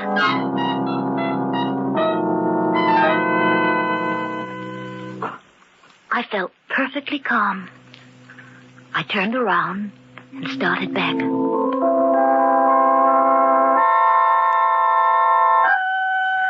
The sky had been cloudy all evening, but as I walked up the road toward home, it cleared. I remember how lovely the moonlight looked, spilling down the steps of the house. I started to climb them. Suddenly, I had an impelling desire to see Stephen's body. Oh, I tried to fight it, but the thought of him, cold and crumpled, lying like some cast-off doll in an attic, hypnotized me. I went down the stairs and started across the road.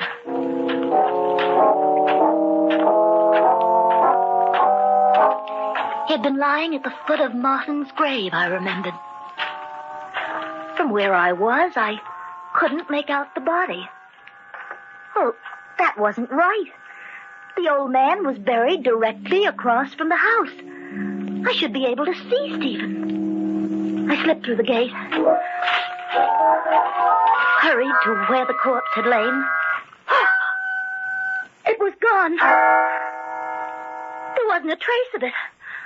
I dropped to my hands and knees, searching about the new mound of earth for some proof that it hadn't all been a nightmare, that I'd really killed Stephen. There wasn't anything. No matted grass where the blood should have dried, nothing fallen from his pockets, Not even the stone with which I'd struck him. And it was so quiet. So deathly quiet. With the moon whitewashing Martin's headstone. And the one next to it. The one next to it. But there hadn't been any grave there before. And this one was fresh. As fresh as Martin's. I slowly raised my eyes and looked at the tombstone. Stephen Corey, born May 9th, 1901. Died April 20th, 1944.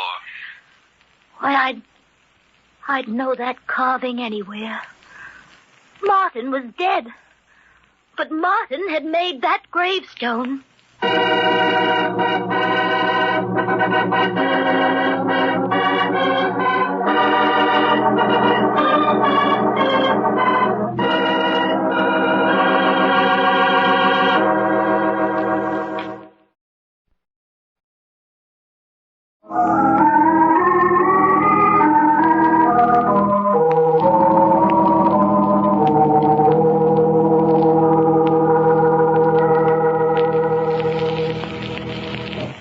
Kathy stands in the moonlight, staring at the grave plaque of Stephen Corey, a plaque identical with the one Martin had made for himself before he died. And yet, how could Martin have carved that headstone? He had not made one for Stephen before he died, I knew that. Still, Stephen had been buried, and the date on the monument was right. I felt the answer, but I pushed it back away from my mind. It couldn't be true that Martin had kept his promise even now and had carved the stone. That these dead who were Stephen's friends had buried him. Had he loved me so he wouldn't make me pay for what I'd done? Did he plead with them to cover him so I'd not be found out? I didn't know. I was paralyzed with fright. I had to get out of here back to the house before I lost my sanity. I don't know how long I lay there, cowering in my bed. At last, the darkness of the night closed in about me, and I slept. But then, out of the darkness, the doorbell rang. Sharp sounds, a streak of fear over my flesh. The police had come. Stephen's grave had been discovered. I had to go to the door. Are you Catherine Holland? I'm Estelle Bailey, Martin's sister. Oh, yes, I should have known. Come in, Mrs. Bailey. Stephen sent me a telegram this afternoon about Martin's death, and I took the first train out here. I'm sorry if I woke you. Oh, that's quite all right. Come in. I know it's been a long trip. Perhaps I can fix you a bite to eat? No, thank you. I'd like you to take me to see the grave right away. Martin's grave? Now? Miss Holland, I hadn't seen Martin for 9 years. I'm ashamed of that, and I want to rectify it now as soon as I can. If you won't take me, perhaps Mr. Corey will. Oh, he's not here. He's in town. Well, I'll wait up till he comes in. Oh, you'll wait a long time. I don't understand. Oh, Stephen was quite shocked by your brother's death, you know, and, well, he felt he had to get away from this house, so, well, he mightn't be back tonight. But if he went into town, why didn't he meet me at the station as he wrote he would? Well, I don't know. Every moment she sat there, she'd think more and more about Stephen's absence. I had to distract her the only way I could. I had to take the chance that she wouldn't notice that other headstone. But if she did notice it, I would have to kill her, too. But just then, something happened to spare us both. Oh, good heavens. Oh, look, it's raining again. Yes, the moon's gone in. It's pitch black outside. Then there's no use going into the cemetery, I suppose. I'm afraid not, Mrs. Bailey. What a shame. Finally, she went upstairs. I waited until I knew she slept. Then I took a spade and crept across to the cemetery. It was wet and cold, but I didn't notice the weather. For I had a scheme. A very clever scheme. I was going to dig up someone else's headstone as well as Stephen's and switch the two. I couldn't disguise his new-made grave, but at least I'd conceal who was buried there. It was just before dawn when I slipped back to the house. Mrs. Bailey woke me about 8, and together we went into the cemetery. I came up level with the graves, and... Oh, no. No, it couldn't be. Why, I'd switched them last night. Stephen Corey, born May 9th, 1901. Died April 20th, 1944. His headstone. Exactly where it had been before. But I had dug it up. There were blisters on my hands to prove it. Mrs. Bailey, had she noticed? No. She'd gone right to her brother's grave and stood staring at it, wiping away the tears. I'm very glad of one thing, Miss Holland, that Martin is buried a little apart from everyone else. He liked to be alone most of the time, you know. Even in death, he would prefer solitude and being isolated from all the others. Solitude? Isolated from all the others? But Stephen was lying right by his side. She couldn't see Stephen's headstone. It was incredible, but it was true. Come, Miss Holland, it's raining. We might as well go now. I'll take the early train back to the city. After she'd gone, the house was empty, yet full of a screaming silence. And I sat looking out at the grayness of the lonesome day. Had there really been a grave at all?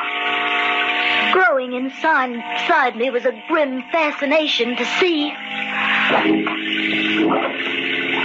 The mud sucked at my shoes. Through the dusk, I walked determinedly toward that spot where the headstone stood. I slipped through the fence. Then I was standing beside the tree, leaning against it. For I couldn't believe what I saw. There, beside the others, stood a third headstone, and stretching almost at my feet, a freshly dug grave. Even before I crept forward to see, I knew what the plaque would say. Catherine Holland, born June 7th, 1923, dead April 21st, 1945. Tonight, April 21st, that was tonight, and I was still alive. Martin, listen to me wherever you are. I said I'd be with you always, but you can't force me to follow you. You can't force me to follow you. Tears filled my eyes. I took hold of a hateful stone and tried to flatten it into the ground, Then through the tears, I saw the dark bruises on my hands. Bruises on my hands, but, well, it wasn't possible that... I touched one of the dark splotches. It rubbed away. Then the truth went through my mind. I fell to my knees. The letters I thought were carved into the stone. They, too, were blurred. I drew my finger along my name.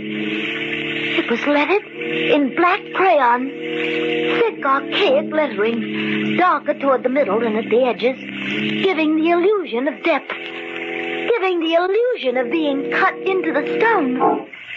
Then that's how Stephen's headstone was made. That's how. I stood up. Fear fell over me like a cold, wet sheet. Behind this adventure was a human being. A being like myself. Then I saw the thing in the grass, sending a tiny sparkle toward the dust-filled sky, and greedily I picked it up. A copper-colored metal cap from an eyebrow pencil.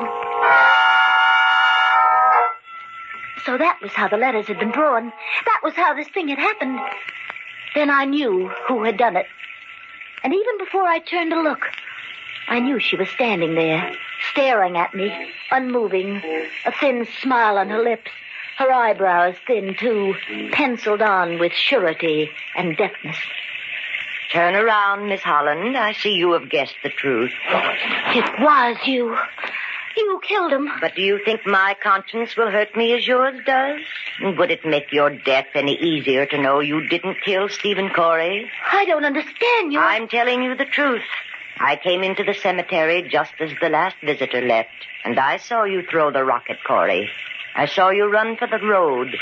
You hadn't killed him, Miss Holland. He was only unconscious. But I made sure he was dead before I buried him. Then you dug the grave here. That spade in your hand. Will serve a double purpose. I shall kill you with it. Just as you murdered Corey. Why? Why did you kill him? Because Martin had willed all the family property to Corey, with the provision that when he died, it would return to me.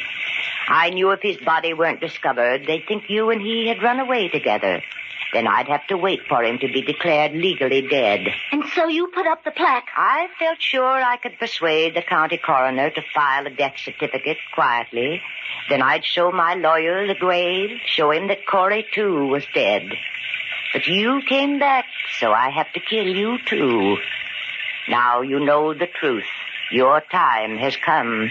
That spade, Mrs. Bailey. Is for you, Miss Holland. Stay back from me. Stay back. I'm going to kill you. I'm not afraid, Mrs. Bailey. You're real. I can fight you. This will be your grave, and I shall bury you in it. Give me that spade. Give it to me. Go here. I said that spade.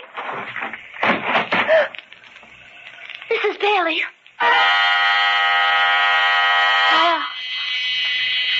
My eyes were clouded with flashes of blackness. I lay on the ground, feeling the cold, wet earth against my cheek. Without warning, it had happened. One wall of the grave gave way, and she lost her balance and fell forward into the gaping hole.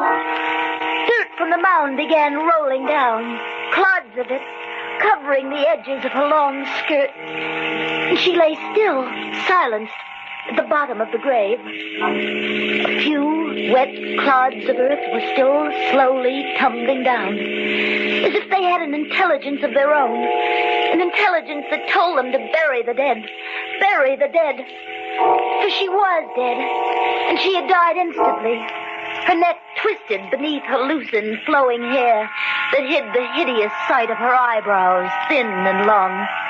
Her neck was broken, and she lay in the grave she had meant for me.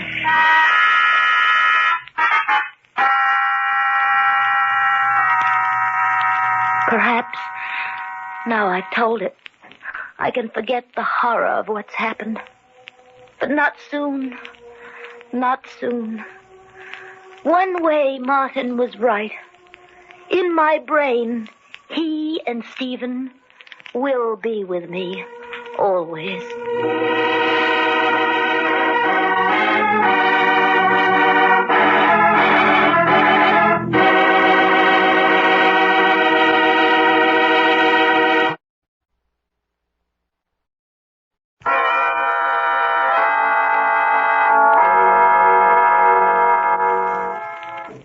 From shadows and stillness, mystery weaves a spell of strangest fascination, charging the mind with doubts and fears. For mystery is a strange companion, a living memory in the haunting hour.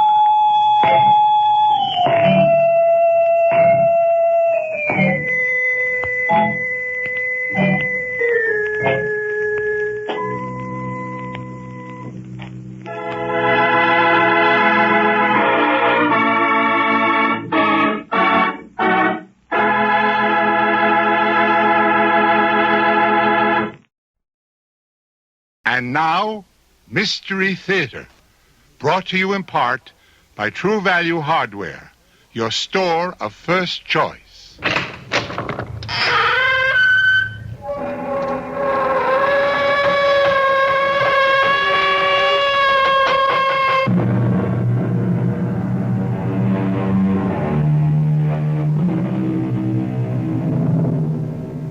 Come in.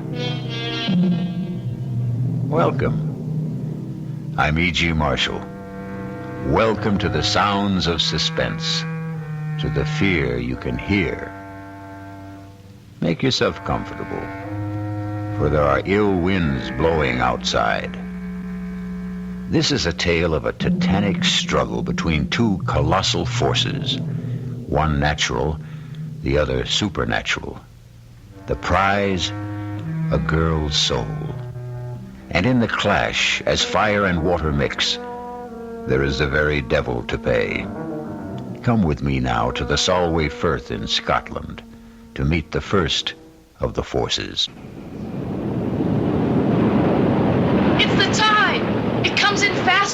express train. Is it always like this? Twice a day. Doesn't it ever break? It will, when it gets just about abreast of us. Isn't it exciting?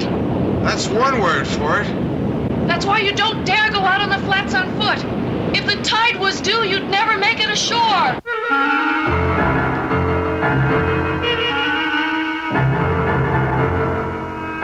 Our mystery drama, Speak of the Devil, was written especially for the Mystery Theater by Ian Martin and stars Jada Rowland and Nick Pryor.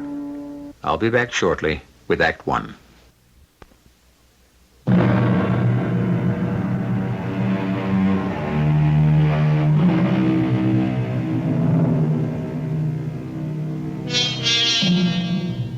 They say he who dreams on the Solway will wake in another world. Not only is the tide a terror, but so are the quicksands, and far worse than either, the bogies, warlocks, and unnamed things that haunt Scottish history. The Scots word for tonight's story is eldritch. It means uncanny, eerie, frightful, otherworldly. Listen. If you'll put out the light, Mrs. Petrie. Hold my hand, Mike. You'd better hold both mine. Why? You can't trust me in the dark. I'm sorry, Colonel Bruce. Now, Mike, Mary Ellen, I know you two young ones think a seance is a mite daft, but it's not the way the Colonel, Mrs. Petrie, and I feel. Well, then maybe we'd better not stay. Oh, no. We need 5 of the circle. It's a blessing you're here. But please, be serious. All of us have made contact with your dearest ones who have passed on through my control. Control? That's a messenger who brings us messages. Anatu. He once was a slave in Babylon. Babylon? This is scary. Hang in, darling.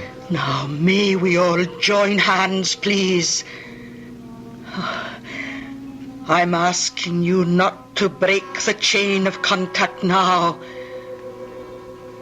Clear your minds. Make them a blank. A quiet place. I'm reaching now.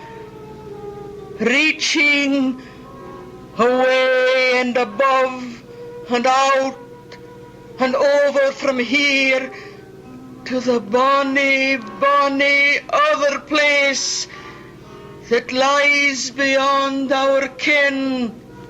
We're biding here, Anatu, asking you back into our circle. Will you not come back to us again? Most precious lady, from across centuries, the time is not right now. I beg you, Gishbar is breathing fire tonight. No, there is evil.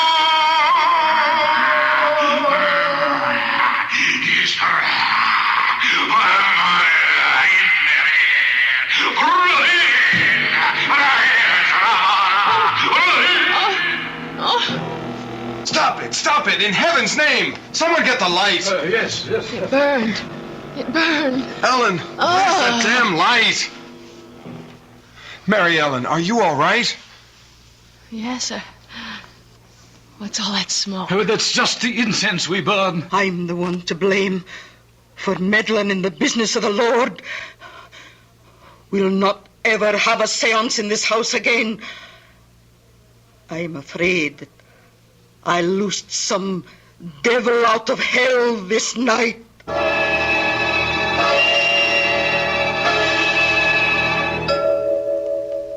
Ouch! Oh, don't wriggle so much. You stuck the pin in me, Aunt Jeannie. Oh, I'm sorry, Ellen. Oh, but it'll take more than a pinprick to burst your happiness. Thank you, Aunt Jeannie, for letting me come home to be married. And for such a heavenly day. Oh, well, I'll accept the thanks for bidding you back to where you grew up. When Dad died so suddenly, I was lost. I didn't know what to do. Well, you did just the right thing. You came home.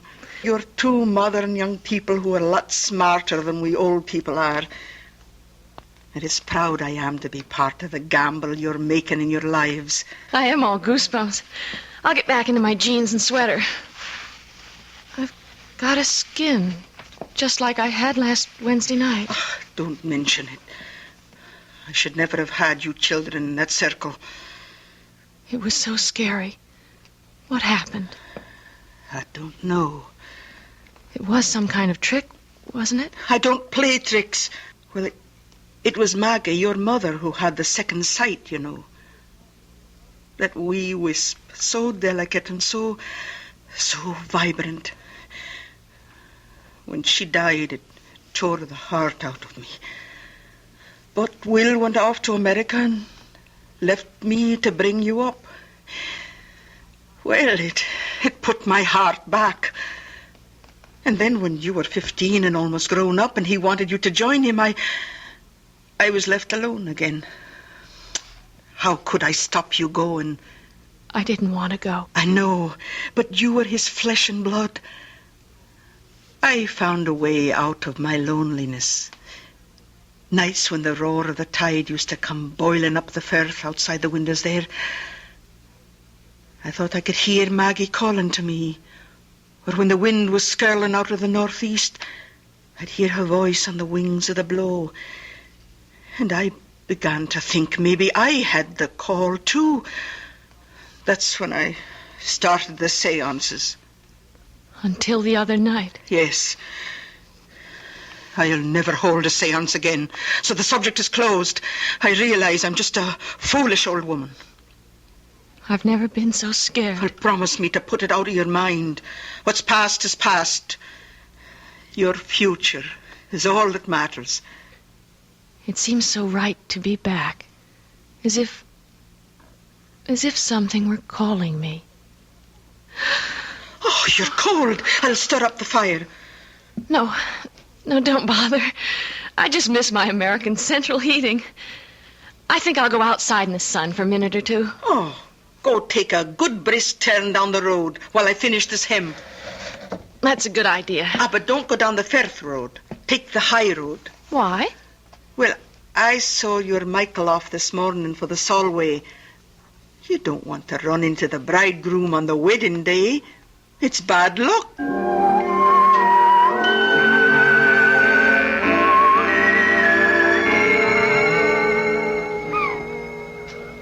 Kiss me, Ellen. Aunt Jeannie thinks it's bad luck for the bride and groom to see each other on the wedding day. You can't fault that. Back in Nebraska, my mother used to feel the same way. But that's just old-fashioned. And Aunt Jeannie's something else? Darling, your Aunt Jeannie sure is something else. Good or bad? About 90% good. I just don't dig the spirit kick. We won't have any more of that. It was awful, though, wasn't it? It's all kind of self-hypnosis. But that terrible raspy voice, whatever it was saying. Ellen, there wasn't any voice. You didn't hear it? I heard something that sounded like your aunt choking herself to death. But the first voice... That's just the old girl practicing a little ventriloquism. No, that awful burning smell. Well, I will admit I like the Hare Krishna incense better. Come on, Ellen, let's forget all that mumbo-jumbo. Hey, dig that crazy character out there. Fishing in those little pools on the flats. What's crazy about that? On horseback? But everyone does because of the tide. The tide? I forgot. If we hadn't been up in Glasgow wedding shopping, I'd have shown it to you. Look out there to the west. If that Gilly is up on his horse, it must be... Oh, yes, here it comes. And there he goes. You'd think the devil was on his tail. What's his hurry? Look, the tidal bore. It's coming. You mean that big wave down at the mouth of the estuary? Yes, it's the tide. It comes in faster than an express train. Listen. Holy Maloney. Is it always like this? Twice a day. Worse in the autumn and in the spring. Doesn't it ever break? It will when it gets just about abreast of us. Isn't it exciting? That's one word for it. That's why you don't dare go out on the flats on foot. If the tide was due, you'd never make it ashore. Oh, Michael, it's so thrilling and so good to be alive. I love you. What'd you say? I love you.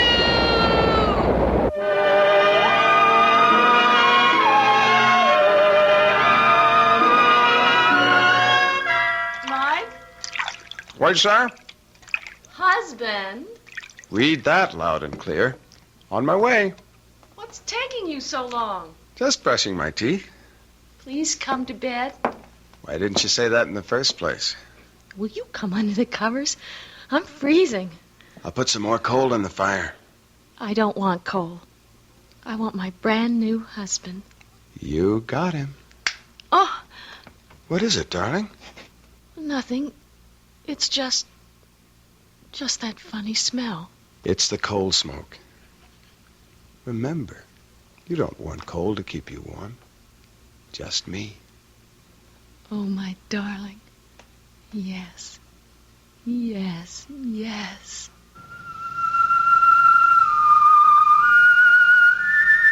My husband. My darling. My husband. You. No.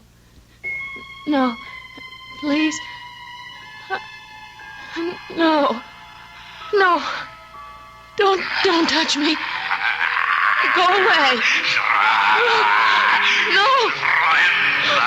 Oh, no. Michael. Your breath.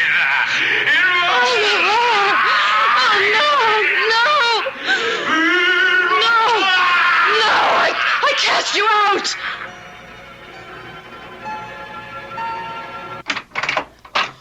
Michael, is there anything wrong? No, Aunt Jeannie, why? Well, I was dozing and I thought I heard... What's that I smell? Is it your candle? Oh, I guess I let the fire go out. Aye, it's a damp chimney, but just the same... Is Mary Ellen all right? She's sound asleep. See for yourself. Oh, I'm sorry to bother you, but... What is it? What's troubling you? I don't know. Maybe I was the one that dreamed it. Oh, be gentle with her, Michael. She's so sensitive and delicate. Like her mother that died all those years ago. We'll keep her from any harm. Good night, Aunt Jeannie. Oh, good night, Michael, dear. If we can. If it's in human hands to be able to. Snuff my candle out if you will, old Ricky. But hear me this. You'll not have Mary Ellen. You'll not have her like my sister Maggie.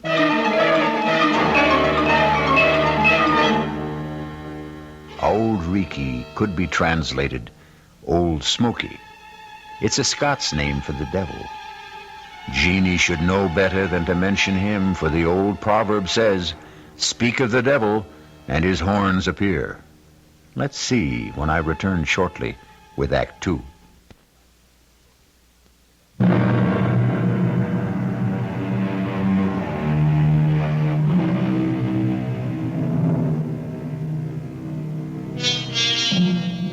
Dreams are made to die with the opening of day, and superstition fades and falters in the sunlight.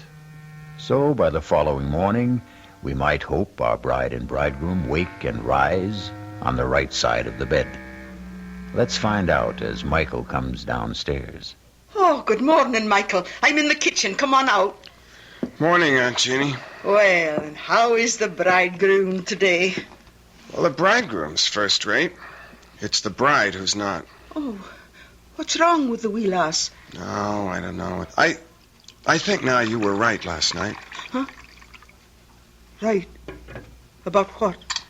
Well, she had some kind of a bad dream. But if she did, she won't tell me about it.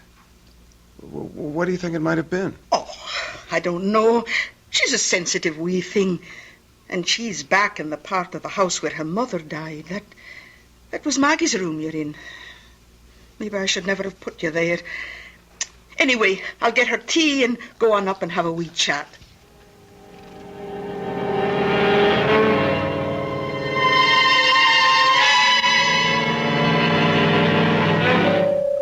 And I couldn't tell Mike. I couldn't. Not after my wedding night. How could I dream anything so vile and hideous? That great, gross presence bearing down on me. Breath so sick. The lips slavering. And that awful fur all over. Oh! And the fire burning me. That scorching smell. Oh, Aunt Jeannie, what a nightmare. Oh, wished now. And that's all it was. But it seems so real. Well, it wasn't. Because when I came by, you were sleeping sound. Oh, drink your tea now.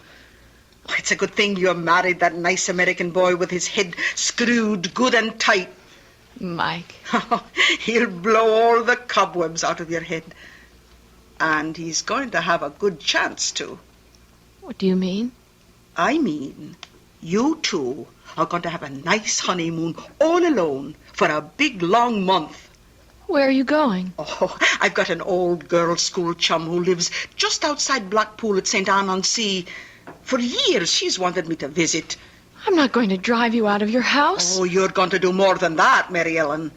You and your handsome, bonny husband are going to move downstairs to my room, away from this drafty old flue. And while I'm gone, I'm going to get it fixed so the fire will burn clean. But... And I'll not take no for an answer.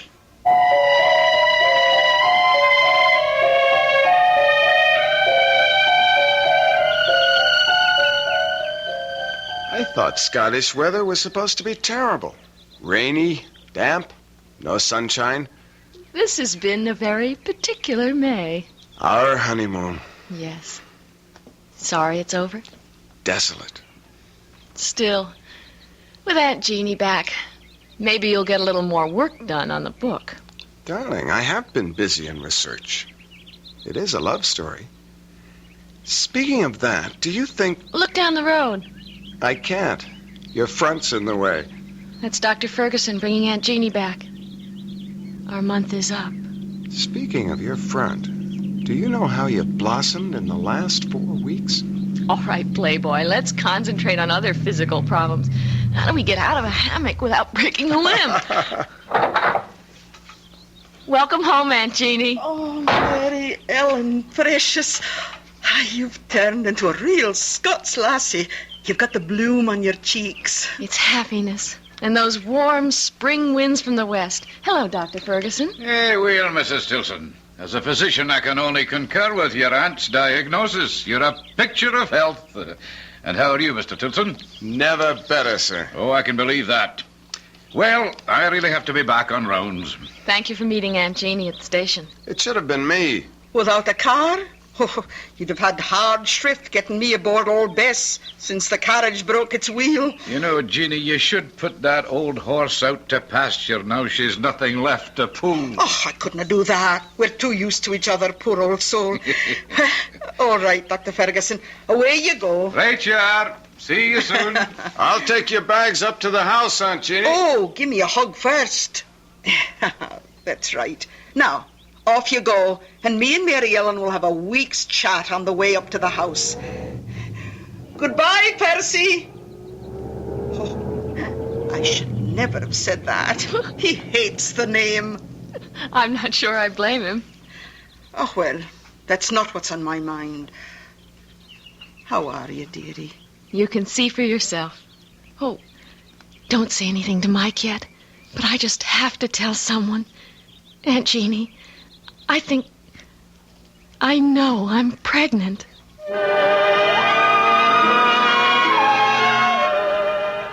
Well, Mrs. Stilson. Tell me, am I pregnant? Oh, the tests will prove it, but I'll bet on it. And let me say that you're the loveliest expectant mother I've ever had under my care. Well,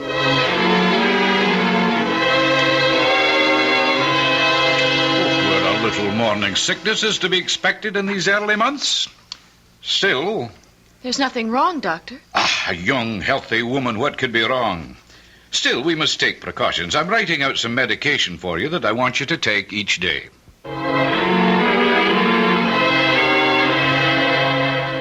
But what does Dr. Ferguson say is causing it? It's nothing, dear. Just some little hitch. Honey, we both had thorough physical checkups before we came to Scotland. The RH factor is ruled out. Why should you... Lots of women have morning sickness. It isn't only in the morning, Helen. I'll talk to Dr. Ferguson. Maybe we should change the medication.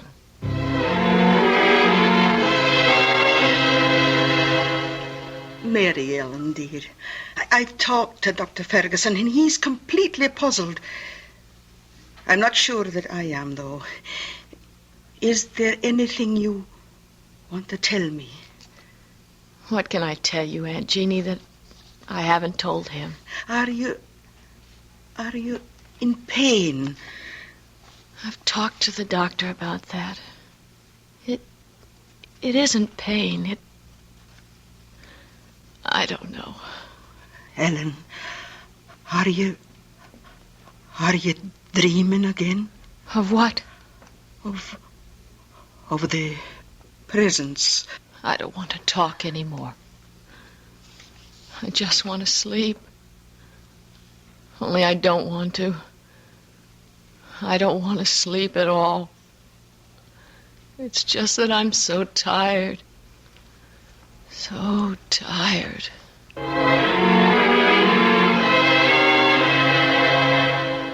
You have to help me, Aunt Jeannie. How, Michael? Dr. Ferguson says that physically Mellon should be all right. The baby seems to be thriving. It's her mental state that... Do you know she won't go to sleep at nights? She forces herself to stay awake? What is it she's afraid of dreaming about, Aunt Jeannie? It is that, isn't it? I can't tell you just what she's dreaming. I'm too far out of touch since I went away. But I do know one thing. The only way to stop it is to get her away from here. As easy as that? Oh, not so easy, maybe. She's bound and determined on having you finish your book first. Ah, the devil take the book. Mellon comes first.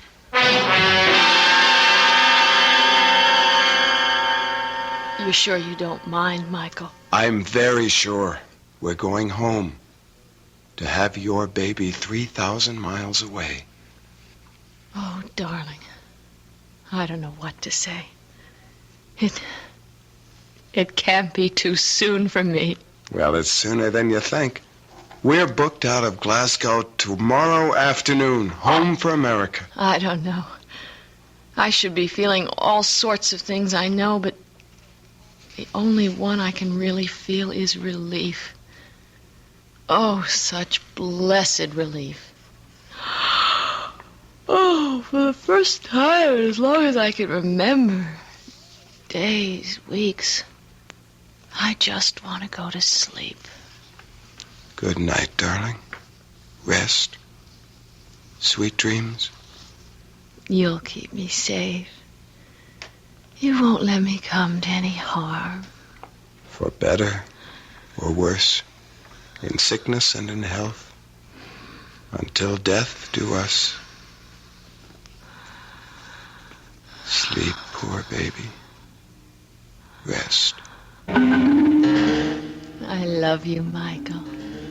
I love you. Keep our baby safe. Don't let...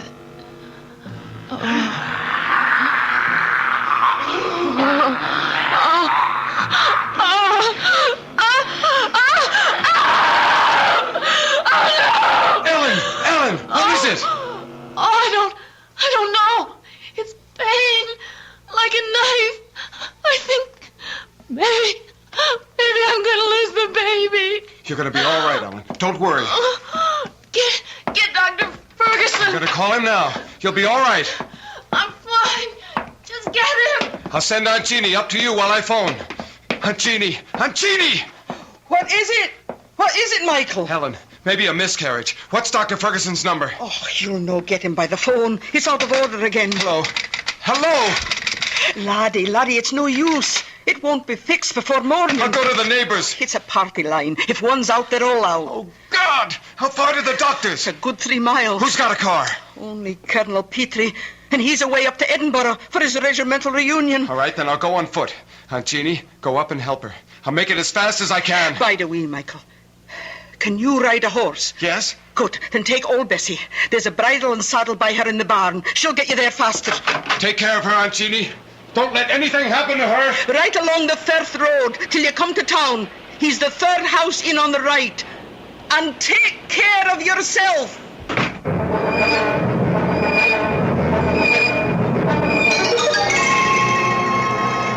What's taking Michael so long? Oh, just lie still. Don't bring back the pain. It's funny. I thought it was going to tear me in two. And then within 10 minutes after Michael left the house, it just stopped suddenly. As if... What's that? Oh, there's a car. That'll be the doctor. I'll let him in. Bide quiet now. Oh, dear. Oh, come on in, Doctor. What took you so long? Oh, I tried to phone you the moment I found out, and I got here as soon as... Yes. Oh, then you know.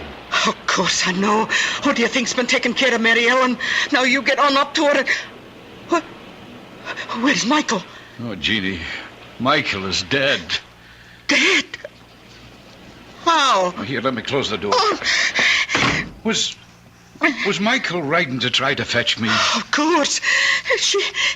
She thought she was losing the baby. What happened to him? Bess must have thrown him. Oh, she never threw a body in her life. She was as gentle as... Something must have frightened her, driven her frantic.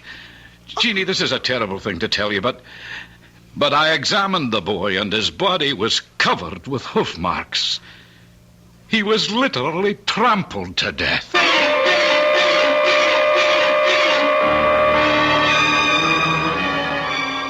So Ellen has kept her baby and lost her husband. Some evil force shadows this innocent and tragic girl, and still may threaten her. Those hoof marks, were they from the horse? Or in some dark, unfathomable way, were they supernatural? A demon's footprints? Perhaps we'll know when I return with Act 3.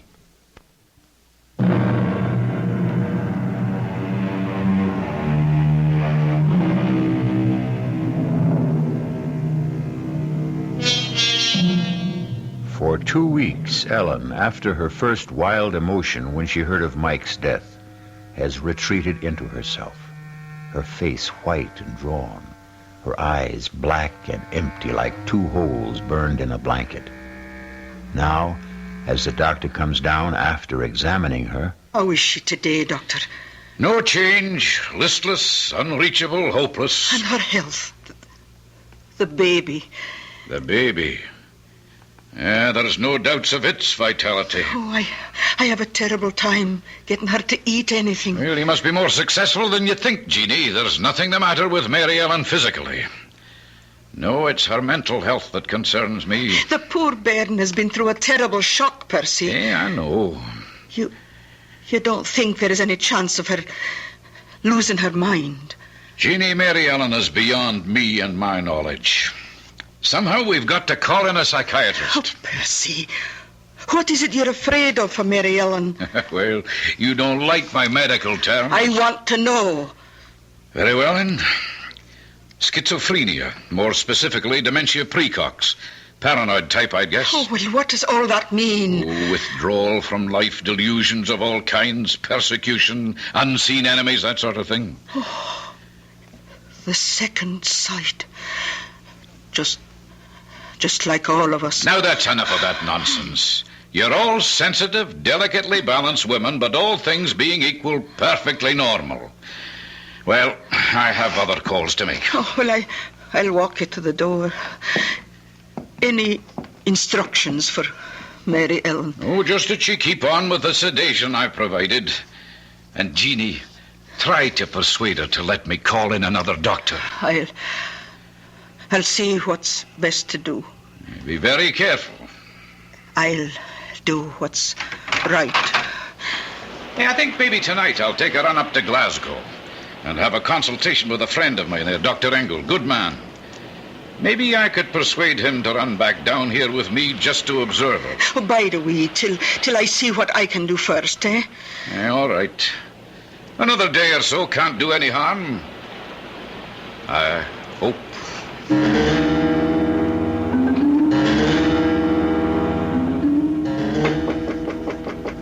Who is it? It's Aunt Jeannie, Mary Ellen. May I come in?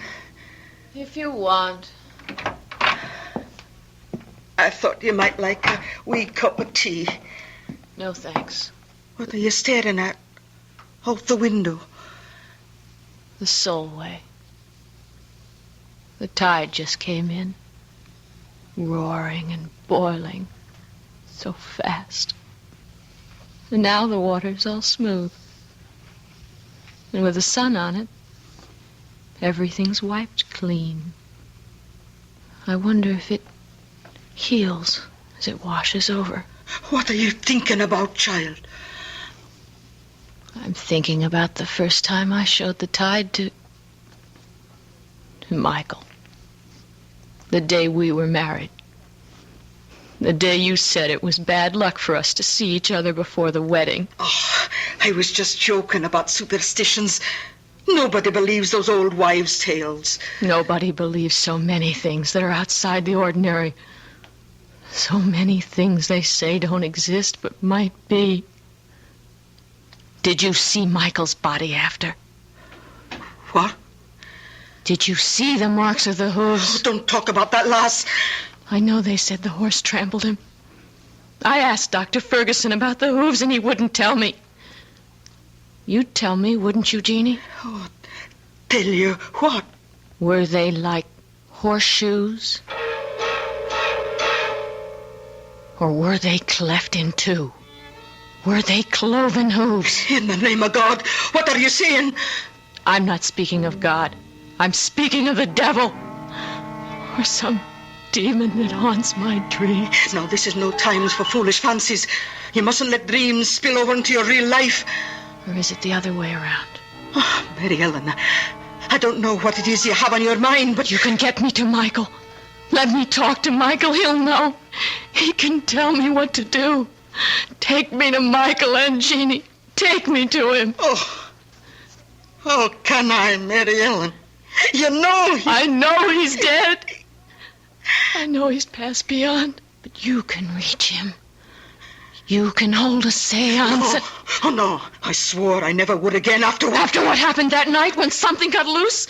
Some evil presence? Something from... Auntie, you let him loose. The least you can do is help me undo the harm. I can't. I won't. I'll get the doctor. You dare to bring him here and I'll kill myself. I swear it. Child, you're out of your... No. Not yet. But if you don't have that seance and let me find out from Michael what to do, I will be.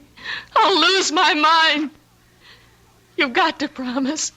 Promise. Oh, calm down, child. Calm down. Tonight. Now. No, that isn't possible. There have to be more than two to form a circle. Then call in the colonel and that other woman, anyone. Just promise me. Promise. I need him. I need Michael. Promise, Aunt Jeannie, promise. May God forgive me. I promise.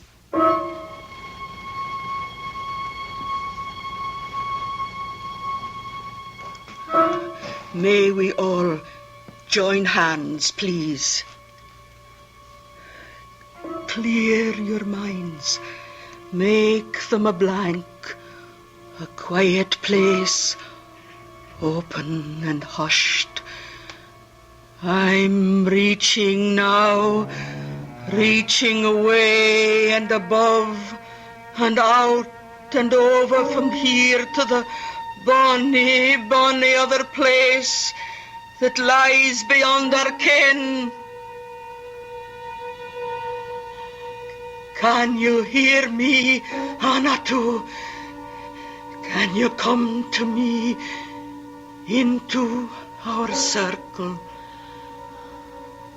Anatu, we're reaching for you.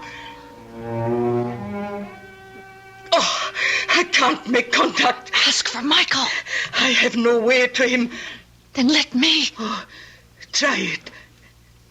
Everyone, concentrate. Be still. Be still. Michael.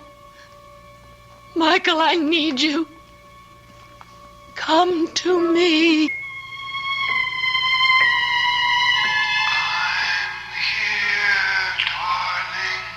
Oh, Michael, I love you. I love you.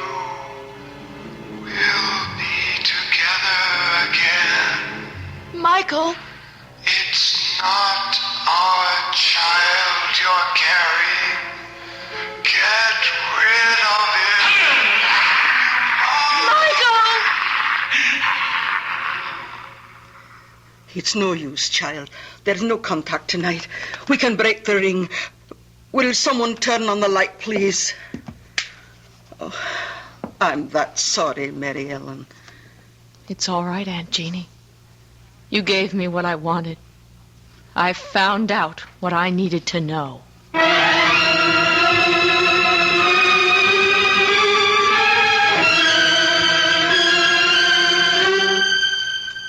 Oh, I'm afraid that's quite impossible, my dear. You're not as backward as that, Dr. Ferguson. Abortion is perfectly legal, isn't it? Oh, I'm not concerned with the legality, Mary Ellen. As it happens, it is, but... Then help me. I can't, dear. It's too late. What do you mean, too late?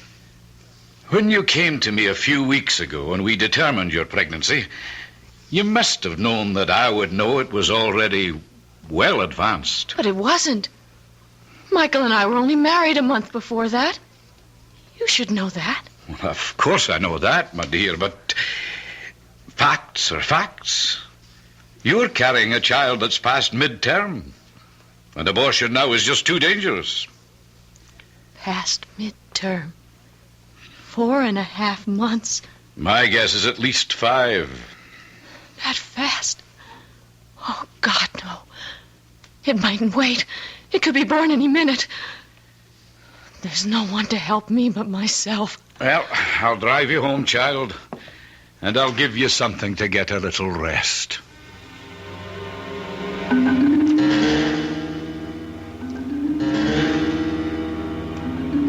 She's sound asleep now, Jeannie. Let's go downstairs and talk. Poor wee angel. So thin and pale and haunted. Come away. Let her rest.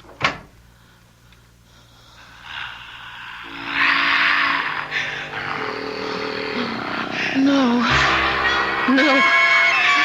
What you gave, you'll never take away. Never. It's never going to be. Help me. God, help me. The tide. The tide. Yes, that's the way. Full moon. The time was right. And for our own protection, I see no other way, Jeannie. But to lock her away... Well, we're not locking her up. It's a sanitarium. It's a really lovely place. I don't think I could do it to her. I'll care for her. Jeannie, dear, if Ellen had preeclampsia or a threatened miscarriage or any one of a number of other diseases of pregnancy, she would have to be hospitalized. Now, think of it that way. All right, Percy, if you think it's best. It's the only way. Oh, no, Doctor. Mine is the only way. Oh, that sounded like the front door. Ellen. Oh, I'll check upstairs. You look outside. Oh, but I thought you said she... Oh, dear Lord. I got the premonition. Mary Ellen? Mary Ellen! Are you out there? Jeannie, it's me. She's gone. I gave her enough sedation to knock her out, but she's gone. But where? She's out on the firth. Come on, Jeannie. We've got to catch her before the time.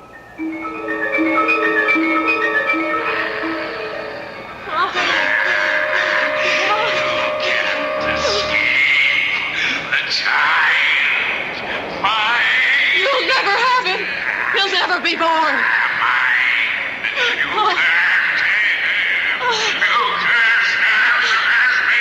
One way, you filth from hell. One thing you cannot stand against. The ancient enemy. Look, listen. Michael! I'm coming home.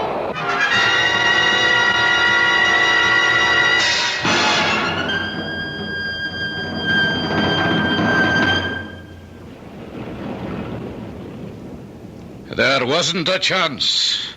We couldn't have saved her. My poor wee motherless lamb. It did not take her long to follow her poor husband.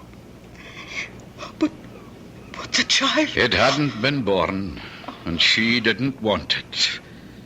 It wasn't Michael's, you know. Are you sure of that? Oh, yes, it was 5 months old at least from the size. A monster. No, I didn't say that. Still, I was thinking of x-rays. There was something strange about that embryo. I can't quite explain. It was nothing you could have understood, Doctor. So, at the last, it was all the Lord's will. And maybe for the best. At least, Michael and my Mary Ellen are in God's pocket at last.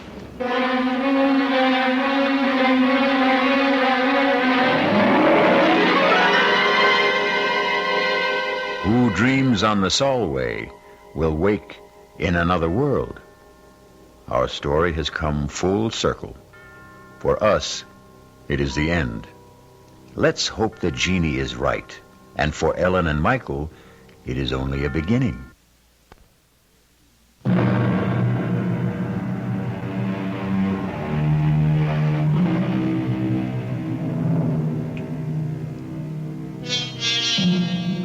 One final thought. If you believe some dreadful incubus possessed poor Ellen, driving her and her husband to their deaths, there is another explanation. Insanity did run in her family. So either way, even if there was the devil to pay, it still was all in the mind. Our cast included Jada Rowland, Nick Pryor, Bryna Rayburn, and Ian Martin. The entire production was under the direction of Hyman Brown. This is E.G. Marshall inviting you to return to our Mystery Theater for another adventure in the macabre. Until next time, pleasant dreams.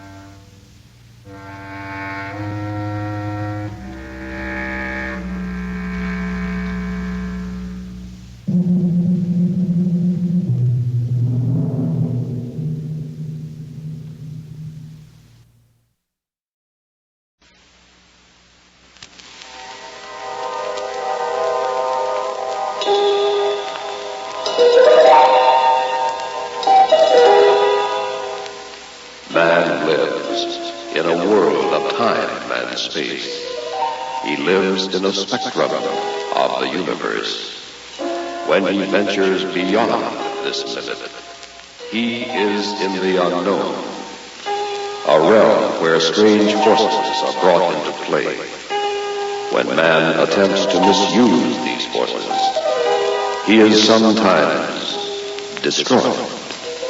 This is Macabre.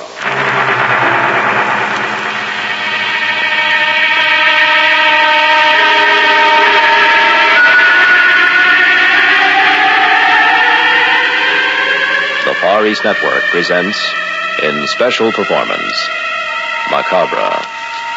Tonight's story, The Man in the Mirror.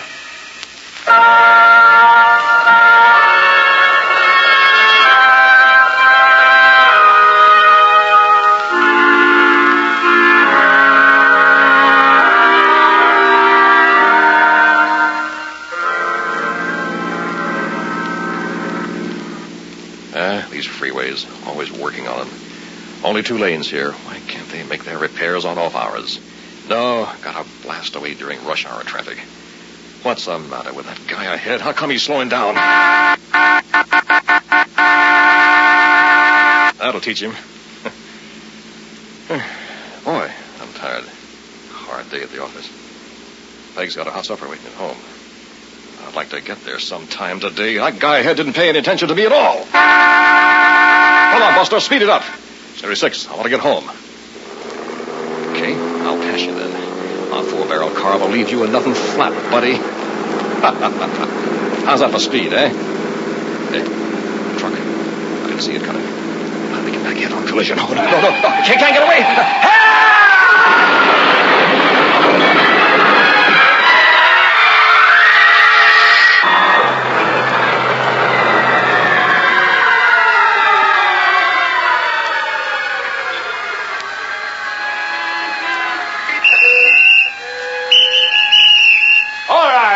Clear this area. Man trapped in a car here. Stand back. Everybody. Get a cutting touch, Joe. Hold it, crowd, boys. We need room to work. Back now. Move on. You see him, Jerry? So much blood. But I think he's bent over the steering wheel down there. Shine that light where you mean. Good. See him now? Move your light up just a bit. Like this? Yeah. Hold it there. Good Lord. What's wrong, man? I hope you got a strong stomach, pal. What's eating you? Look down there. Where his face should be. I don't see it at all. Yeah. That's what I mean.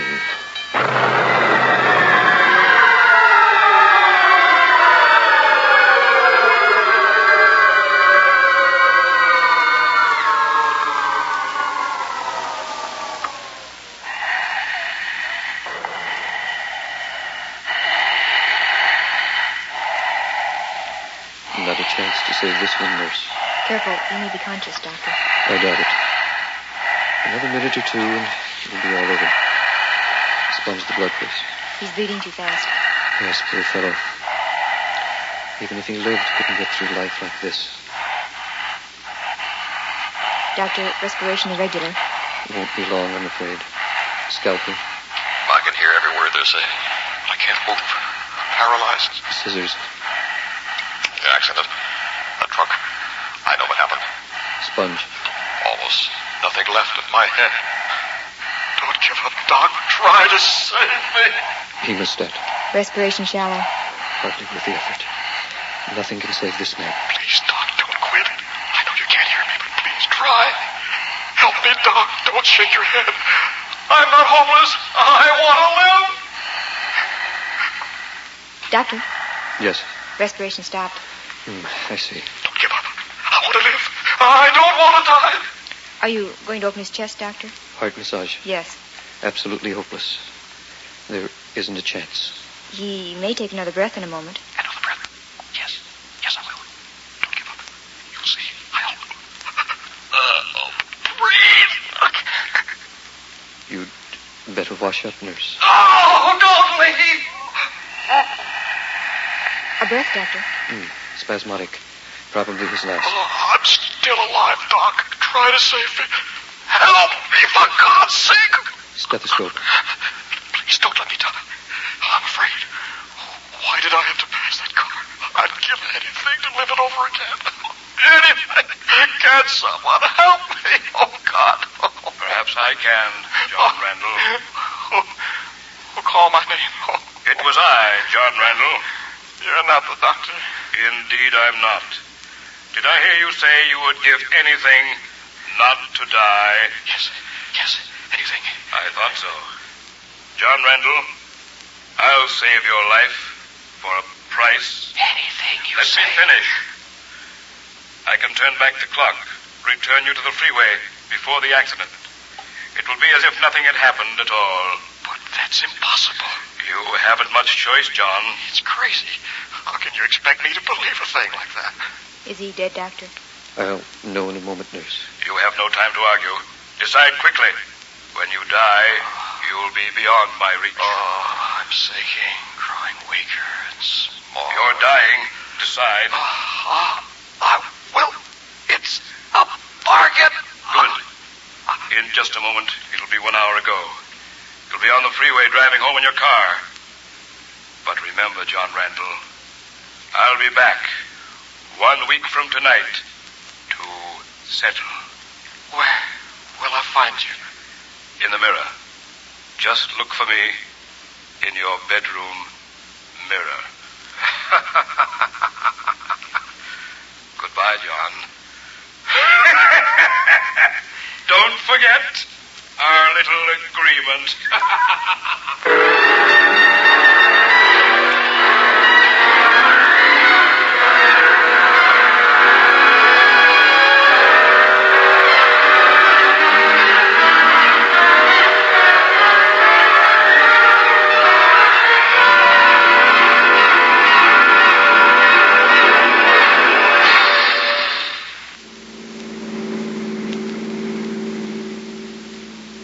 These freeways, always working on them. Only 2 lanes here. Why can't they make their repairs on off hours? No, gotta blast away during rush hour traffic. What's the matter with that guy ahead? How come he's slowing down? That'll teach him. Hey, just had one of those familiar feelings. As if this had happened before. Strange. Now it's gone. Seems I almost remembered something unpleasant. It's not to pass that car up ahead. I don't think I'd better. Wonder why. Can't remember. Way truck accident. That's it. I was killed in a collision. Yeah. Can't be. Couldn't have happened. I wouldn't be sitting here driving home. I dozed off for a minute, I guess. Yeah. Dreamed it. Sure. No other explanation. What a relief. I gotta get home. Peg's having steak for supper. And she's one wife who expects a husband to be on time.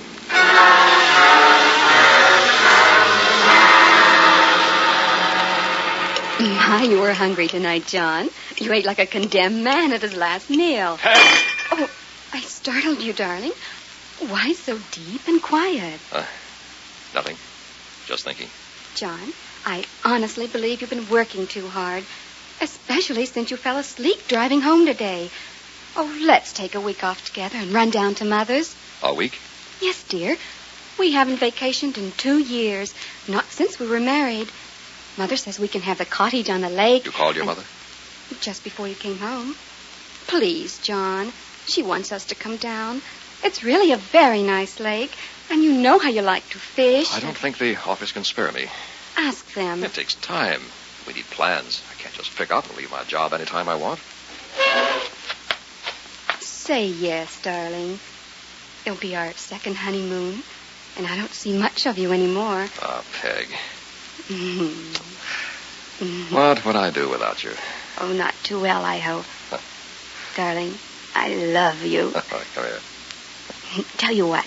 Call that old law firm you slave for and tell them not to expect you back for a week. But, Peg, I... John! This bruise. Did you hurt your forehead? It's sore. Don't touch it. How'd it happen? I don't know. I probably banged it and I fell asleep driving home. That settles it. I'll call Mother in the morning and tell her to expect us. You need more rest, darling. Why, one of these days you may be killed driving home in all that traffic. Read the paper now while I clear away the dishes. All right, Peg. I'm overworking. That blackout on the freeway today. Not like me. This head bruise. I've never had an hallucination in my life. I won't start now. I'll check this thing out. City Hospital. Could you, This is the city hospital. May I help you? yes, would you check to see if a man hurt in a collision died there this afternoon? What was his name, please? Randall. John Randall. Thank you. Just a moment. This is ridiculous. Asking about my own death. Must be crazy. I've got to know. To be sure. Couldn't have happened. It's all so real. Hello? Yes. Did you find it? Emergency has no record of a John Randall accident victim. No record? You haven't made a mistake? No. Who's calling, please? Who's calling? Lady, you wouldn't believe me if I told you.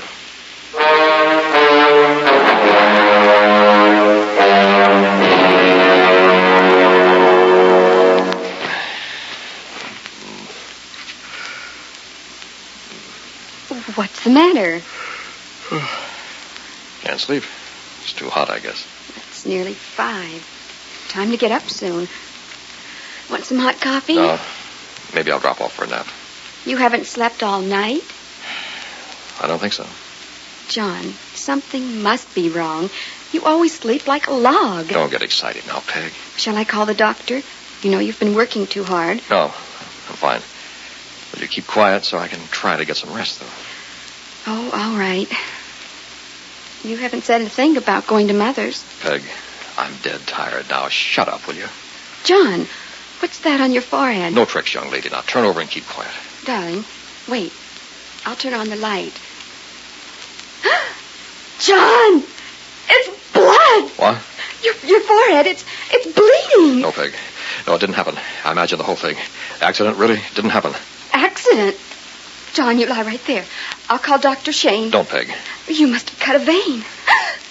Look at your pillow. You've been bleeding all night.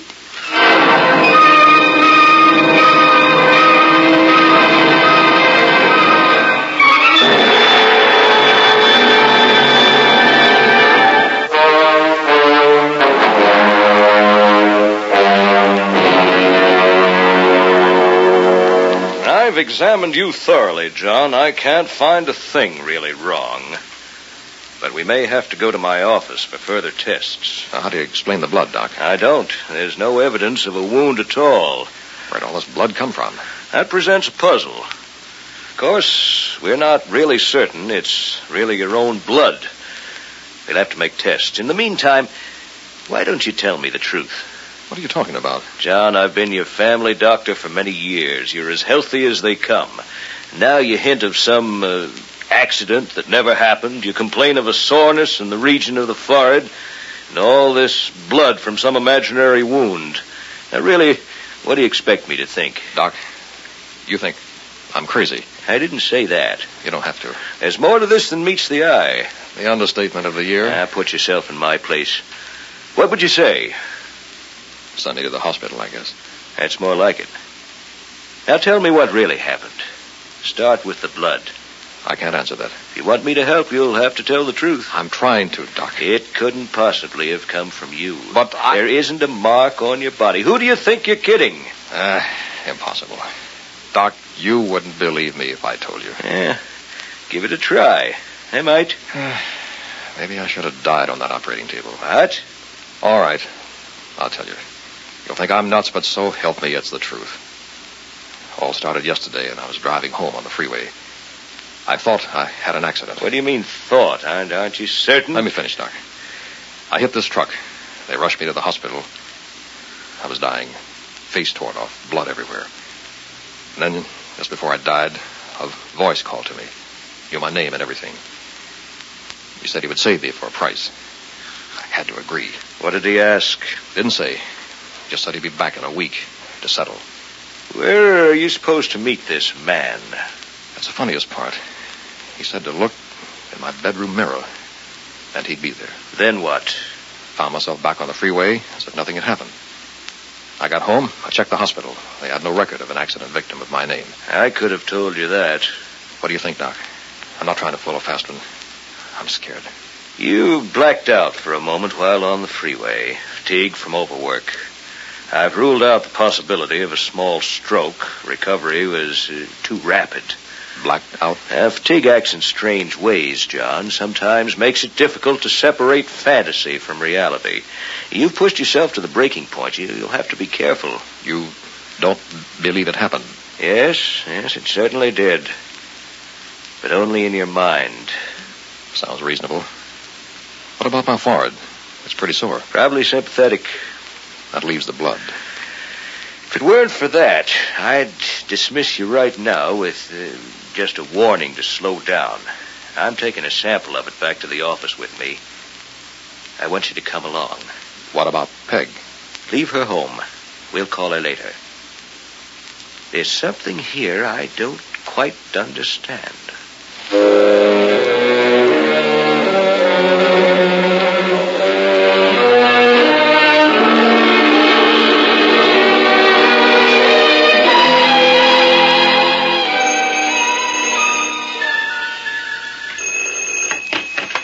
Hello? Mrs. Randall?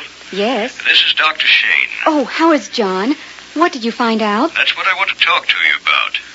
He's in the other room. He can't hear us. Is it serious? The blood on the pillow matches. It's his, all right.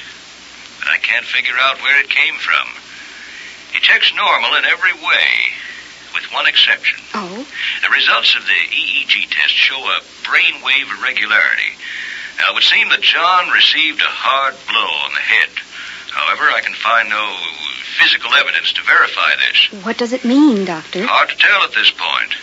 I think he's nervously exhausted from overwork, practically in a state of shock from this nightmare of a freeway accident. And that's pure fantasy. You must help him overcome it, Mrs. Randall. My mother wants us to visit her for a week on the lake. Splendid. By all means, go and make John rest. Do you think he'll be able to leave today? The sooner the better. And Mrs. Randall. Yes, Doctor. Your husband has a fixation about some man in a mirror. It's a dangerous thing. It might grow. Try to convince him it never happened.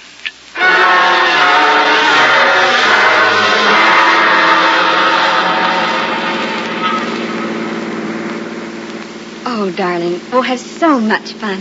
Yeah, sounds good to me. Mother's given us the house on the lake where we can be all alone together. Second honeymoon, Peg. And we'll forget that thing on the freeway. We'll forget it. It didn't happen. It didn't happen. Oh, John, I'm so glad you're sensible about it. Kiss? I love you, Peg. Oh, I brought the tennis rackets. She talks about tennis at a time like this. Oh, let's hurry, darling. Sure, Peg. We deserve one last good time together.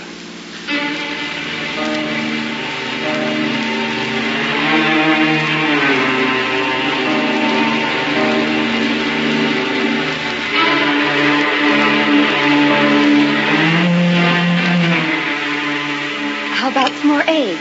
Oh, thanks. Coffee. Be nice, though. Coming up. Oh, this country air is wonderful. 5 whole days of fishing, tennis, dancing, and fun. Pass the donuts, Peg. Yes, my lord master. Hey, got you pretty well trained. We'll have to relax like this more often. Oh, darling, it's so good to see you laugh. We can't let you get down like that again, can we? I wasn't so bad. They'll miss you at that old law firm. John, if they don't make you a full partner, you're not going back. Well, what'll we do today? Oh, it's beautiful this morning. I know. Take me to the village to shop. Okay. I get my coat, and off we go. Honey, haven't you forgotten something? What? Mr. Randall, do you realize that in the 5 days we've been here, you haven't shaved once? I know, Peg. Well, look at yourself, dear. You'll have to before we go shopping. Here, take my compact and see how you look in the mirror. No! John! You ruined it. You deliberately threw it on the floor. I'm sorry. Really, Peg. But why? Oh, John, you didn't want to look in the mirror. Peg. Oh, what a fool I've been. You're not getting over it. It's growing worse. Don't cry, darling. I'm trying. You believe that man is real, don't you? I don't want to, Peg. I don't want to. Doctor Dr. Shane warned me about this. He said it's up to you, John. You have to make up your own mind. It's only fantasy. Or you might spend the rest of your life in that other world. That bad? Yes, darling. Please try. It's like telling my right hand my left one doesn't exist. Oh, you've got to try. All right, I'll try. Dr. Shane said if you give in, they'll have to take you away.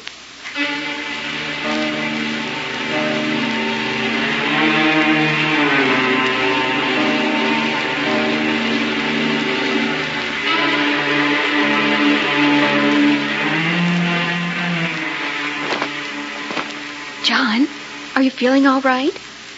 Darling, why don't you answer? It's not daylight yet. He's not in bed. Where is he? John? John? Shh! I'm here. By the window. What's the matter, darling? Don't you feel well? Quiet. Look out there. Can you see anything? Just the lake, the moon, and the trees on the other side. Shh. Listen. There is something out there. Maybe a dog. No. Dogs aren't that large. What did you see? I can't be sure. When I woke up, a shadow was at this window.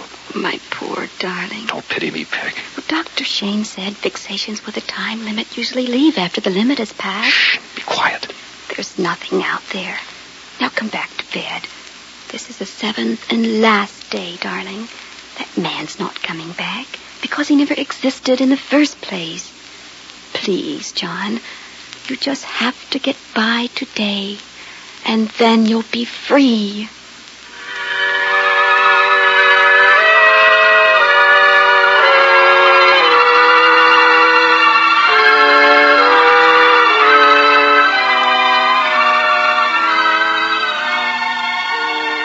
It's so peaceful on the porch here by the lake. What's the time? Almost 7. Time's passed. We're safe. John, I'm proud of you.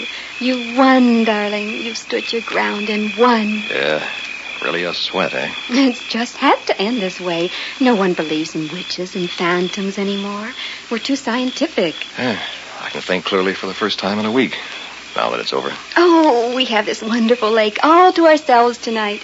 Mother went to the village, and no one for miles around. Isn't it romantic? Thanks for standing by me. Is that a proposal, sir? Darling. What'd you like to do this evening? Walk around the lake? Hey, not bad. Hold on while I get some cigarettes in the bedroom. All right.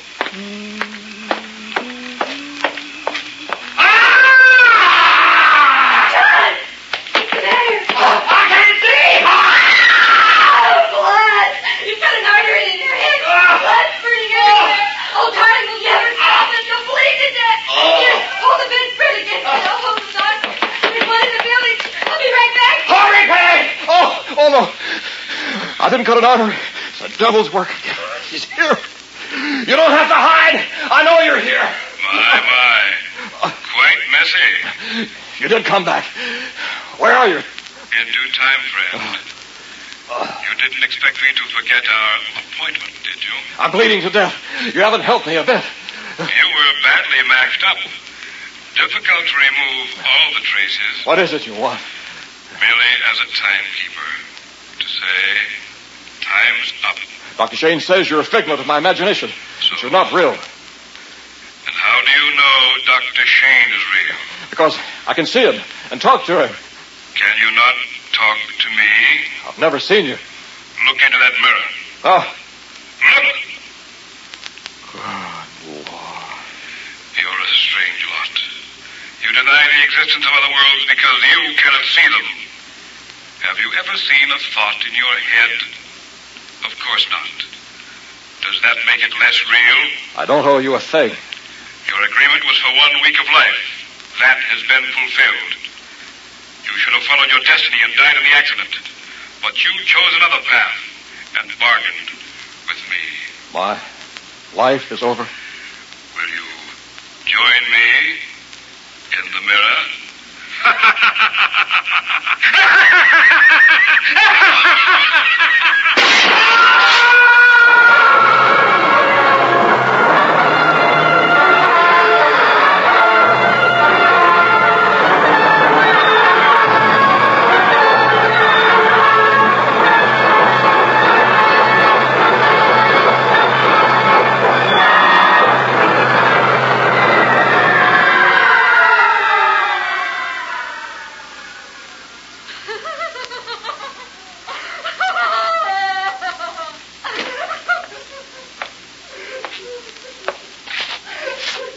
Mrs. Randall, I'm the coroner. You know, of course, your husband's dead. Don't see how he could have had such a terrible accident in a bedroom. Main point I can't figure, though, is why you didn't call me sooner. Mr. Randall's been dead a week.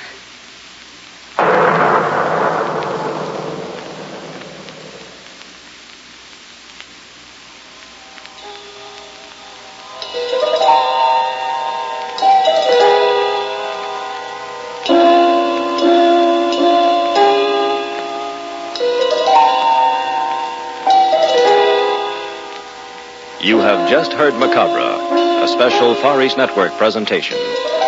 In our cast were John Buey as the Man in the Mirror, Mitzi Hennessy as Peg, William Verdier as John, Walt Sheldon as Dr. Shane, Carolyn Johnston, and Milton Radmilovich. Technical supervision was by Airman Larry Clemens and Air Force Sergeant Bob Eddy. This is Air Force Sergeant Al LePage speaking. Macabre was written and directed by William Verdier.